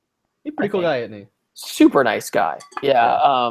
He was actually one of the first people ever to shout me out. Same, actually. He, believe it or not, Slap Train had 60,000 subscribers, and I had 15,000 when he shouted me out. Long time ago. He was like, yeah, in the Slap voice. He's like, dudes, you got to check out this guy, David. He's like spitting out some quality content. You got to check his stuff out, man. Yeah.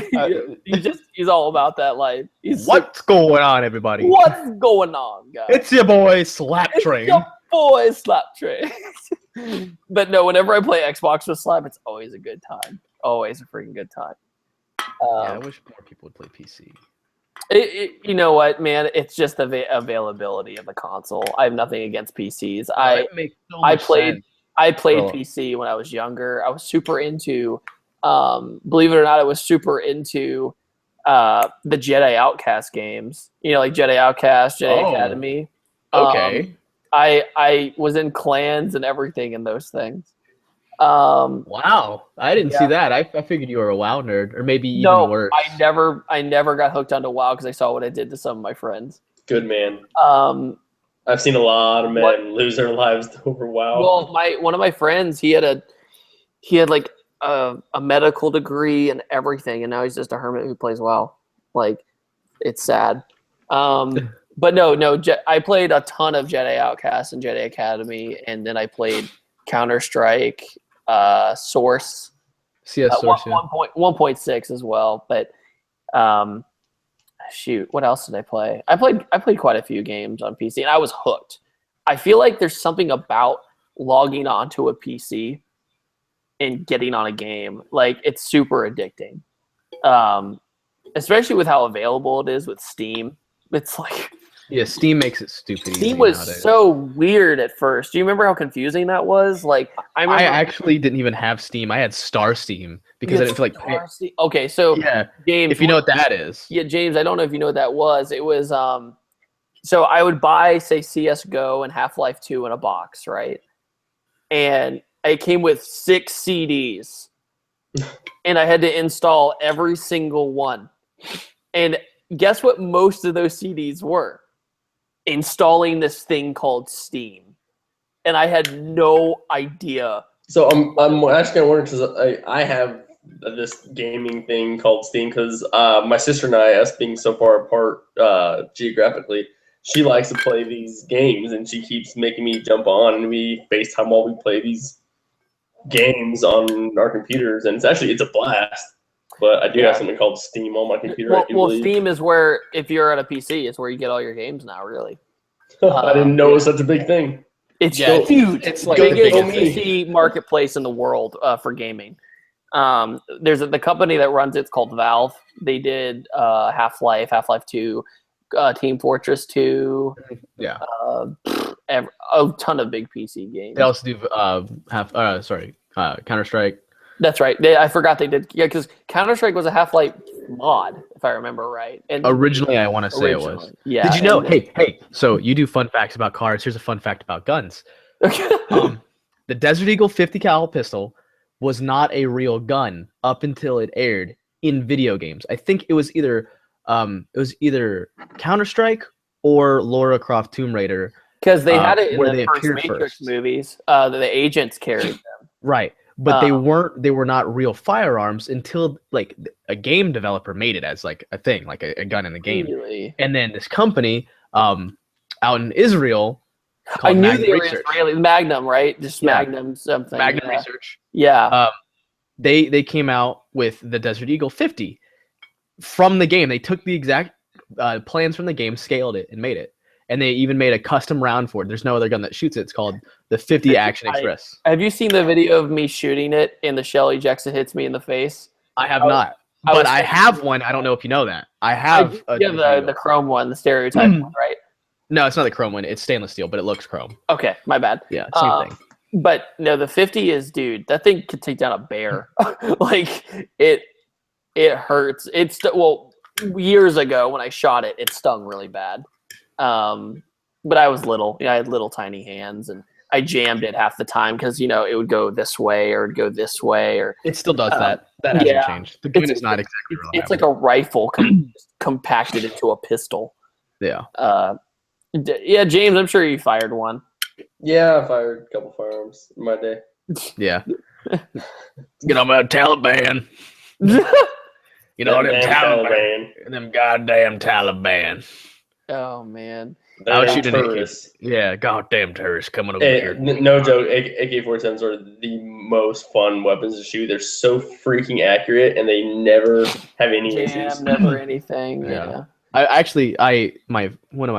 The Magna that I have, my iconic bike out of all it's basically my Smurf. Yeah. That bike, I bought that almost directly after Sandy Hook, I think. Was it? And I traded an AK-47 for it. Technically, I had a Wasser 10 AK-47, $400 AK-47. I mean, first thing I bought when I was 17. The stuff that at Sandy Hook went down, and guns started getting really hard to get a hold of. Yeah. Because there was all this worry about gun bans, ammo was starting to get really expensive, and people couldn't buy guns. They couldn't keep them on the shelf. So I took that $400 Wasser 10, sold it for $2,600, turned around and bought that bike. Wow. That's crazy. Yeah. And then like literally like a month later, everything was back to normal. That's yeah. It definitely the desert hurts a lot. I also shot the Smith & Wesson 500, and that gun is just dumb. It's not even fun to shoot. It really isn't. Miserable. Will you collaborate with Adam? I actually have. I've been in quite a few of his videos now, 2 or 3 actually. I thought we already covered that. Yeah. Let's see. Dan, have you seen the pic online of a sports bike that has an LS engine in it? I can't say that I have because it sounds like two things that I like: sport bikes and LS motors. Yeah, I'm kind of an LS fanboy. Yeah, like you know how you said there's niches where you like in the car community, you say you learn out all this information. I'm all about some LS motors. Well, it's because they're easy, they're simple, and they work. Yeah, it's really weird because And you can put them in everything. yeah, it's like there's a lot of difference between the 3-valve and the 5.0, you know, Mustang motors, the 4.6, which is 3-valve, right? I hate that motor now. After owning a Coyote, I hate those engines now. Well, I mean, they're notoriously dog turds because they make low power and they're small displacement, but like there's a page I'm a part of on Facebook. It's like late model LS versus like modular or something goofy. And this guy's like, yeah, everyone's talking shit about 3-valve. Look at my Whipple charged 4.6. And Yeah, his with a charged Whipple 4.6 on it, you know, made like 460 wheel horsepower. that's it. And that's it. Yeah, That's I was all you like, get. he was acting like it was just like the hottest shit since sliced bread. I'm like, You can do a realize, cam and get that in Dude. half of the LSs. do you realize that is what my car almost made stock? Yeah, that's what I mean. All right, dudes. 9:45. I think we had a really good stream. Dan, Yeah. thank you so much for just showing up. I appreciate Well, thanks it. for inviting me, man. It was fun. Well, hey, we should do this almost every week. Yeah, It'd be cool. Just chill and we'll have like our own little podcast, basically. I dig this. James, thanks for taking the time to do this as well. I didn't want to just ramble by myself on a live stream. I'm tired of doing that. So I figured I'd invite some really cool people who knew a lot about cars. So Yeah, it was a blast. It was a blast. And yeah. hey, Dan, nice to meet you. I was gonna And, say, dude, same to you, man. It's pleasure's all mine. Yeah, we'll stay in touch. definitely. Yeah, I subscribe to your channel, so. Oh, watch out, everybody. Yeah. If you are a first time at this channel, please subscribe. If you're your first time seeing Dan, please subscribe to Dan. If you haven't subscribed to James, subscribe to James. Modest Racing, do it with Dan and that dude in blue. So on that note, thank you all so much for watching, and I'll see you guys later. Take it easy. Adios. Bye. Bye, guys.